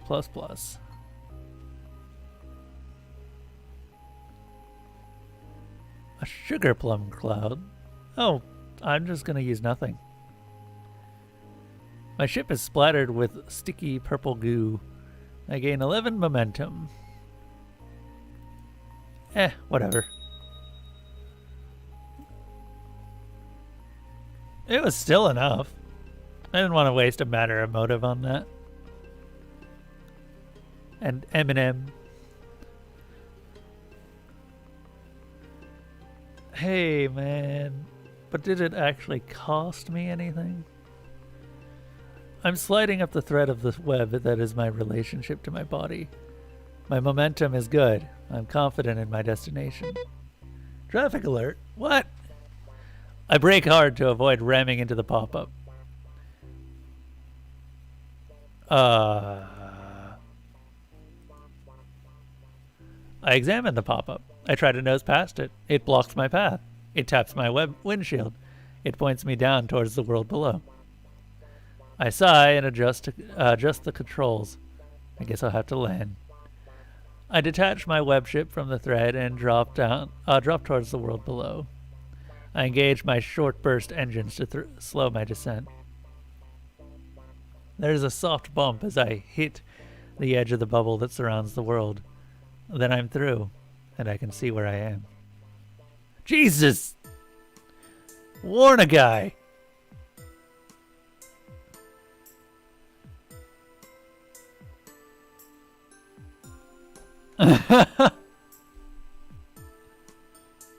Clouds swirl with picturesque grays, and the bright morning skyline is tinged with iridescence.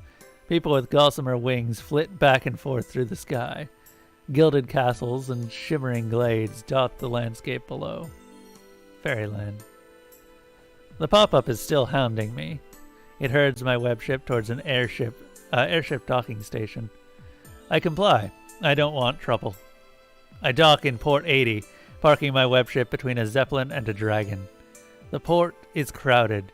Apparently the pop-ups are stopping everyone trying to cross Fairyland space. I don't bother with the swamped port administration desk. The elves there look frazzled, and I hate waiting in lines. I just talk to people on the other stopped ships. Apparently there's a blockade up while the... Excuse me. There we go. Apparently there's a blockade up while the nobility elects a new queen of Fairyland for the autumn season. One of the fairy nobles was assassinated. The current queen put up a blockade around Fairyland, preventing travel past it until the matter is resolved. If I want to travel further, I need to get past this blockade. No one has any idea when it will end. I decide it would behoove me to take this up with the administration. I carefully make my way from the airship ports. Fortunately, they have ramps. I'm at the base of the airship port where my ship is docked. The sun is bright. There's a balmy haze over everything. The paved road leads north. Familiar shimmers of blue gleam on the ground here. Bits of one of my memories are scattered here. With a great deal of difficulty, I managed to collect them. And I put them back together. Oh, Jesus, is everything going to be this bright?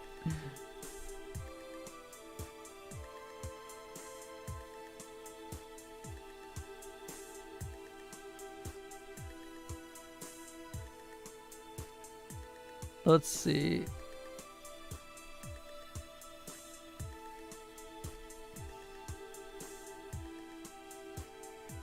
Okay, I'm looking forward to it, but we're probably not getting to it today.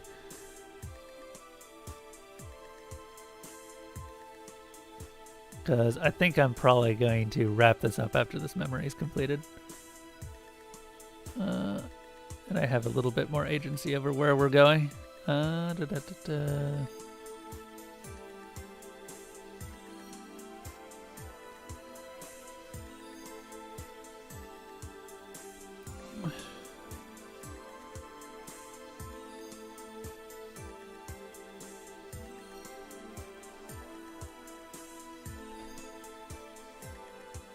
This is how I put on my scarf.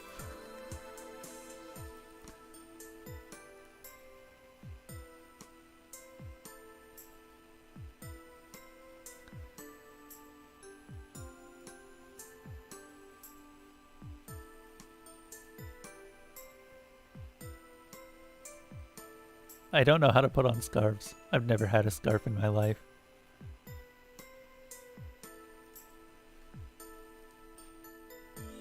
There we go.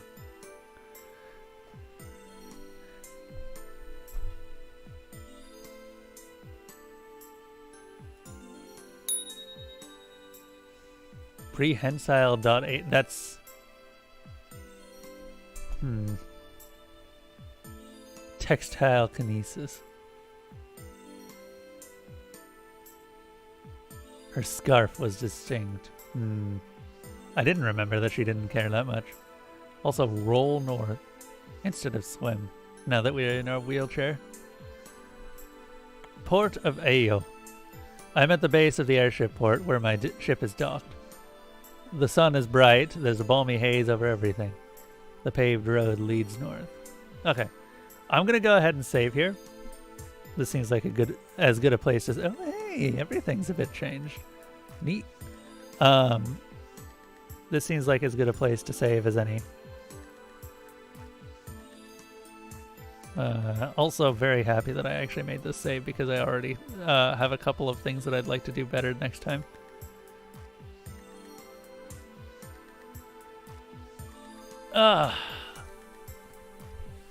So, yeah, I know I'm ending a little bit early, but I wanted to get some other stuff done, like I'm trying to make a pie. So I need to actually go out and get just a couple of ingredients for that, and then a couple of ingredients for other foods during the week. But, yeah, anyway. Yeah, it's a blueberry pie. I'm looking forward to it. It's my first ever pie that I've ever made. It's going to be great. So, yeah. Thank you to my Patreon supporters, 10 Ace Games, Zebgrin, Slime Hunter, Walks with Gorillas, my dad, Kremlin Kev, Desalona, Miss Mango Plays, and NBFF. Thank you, everyone, for continuing to support me during all of this pandemic and awfulness. Hopefully, it will be over soon and everything can start to go back to being a little bit more normal. Just want to check something real quick.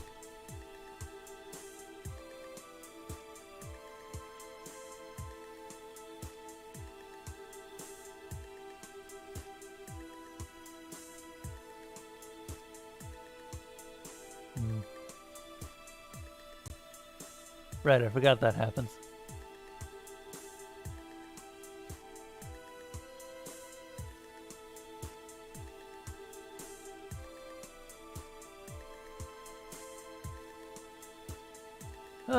We're starting to see some stuff dropping off. Yeah, for those who don't know, I implemented a decay system a while back. Decay will start at 43 days past the threshold, which is 7 days by default. Or sorry, just for each day that it increases by 1. So the less love things receive, the faster they'll decay. But yeah, no, I'm gonna find someone to raid, shall we?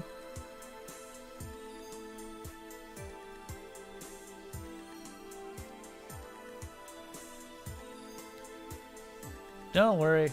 It's got 43 days, Malarthy. I somehow doubt that I'll be on this for 43 days. I'd be more worried about the stuff that most people have forgotten about. Everything has a grace period of 43 once I started, but that grace period will eventually start to run out. Anyway, yeah. Let us raid. You know what? APOC is doing a faster than light stream, and I haven't raided APOC in a long time, mostly because he hasn't been on in a long time. I think he's been busy with schoolwork lately.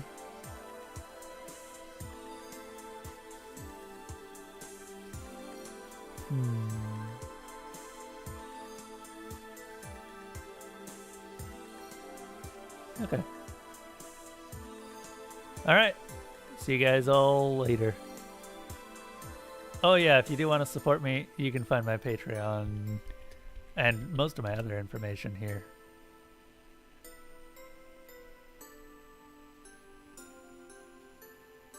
Bye.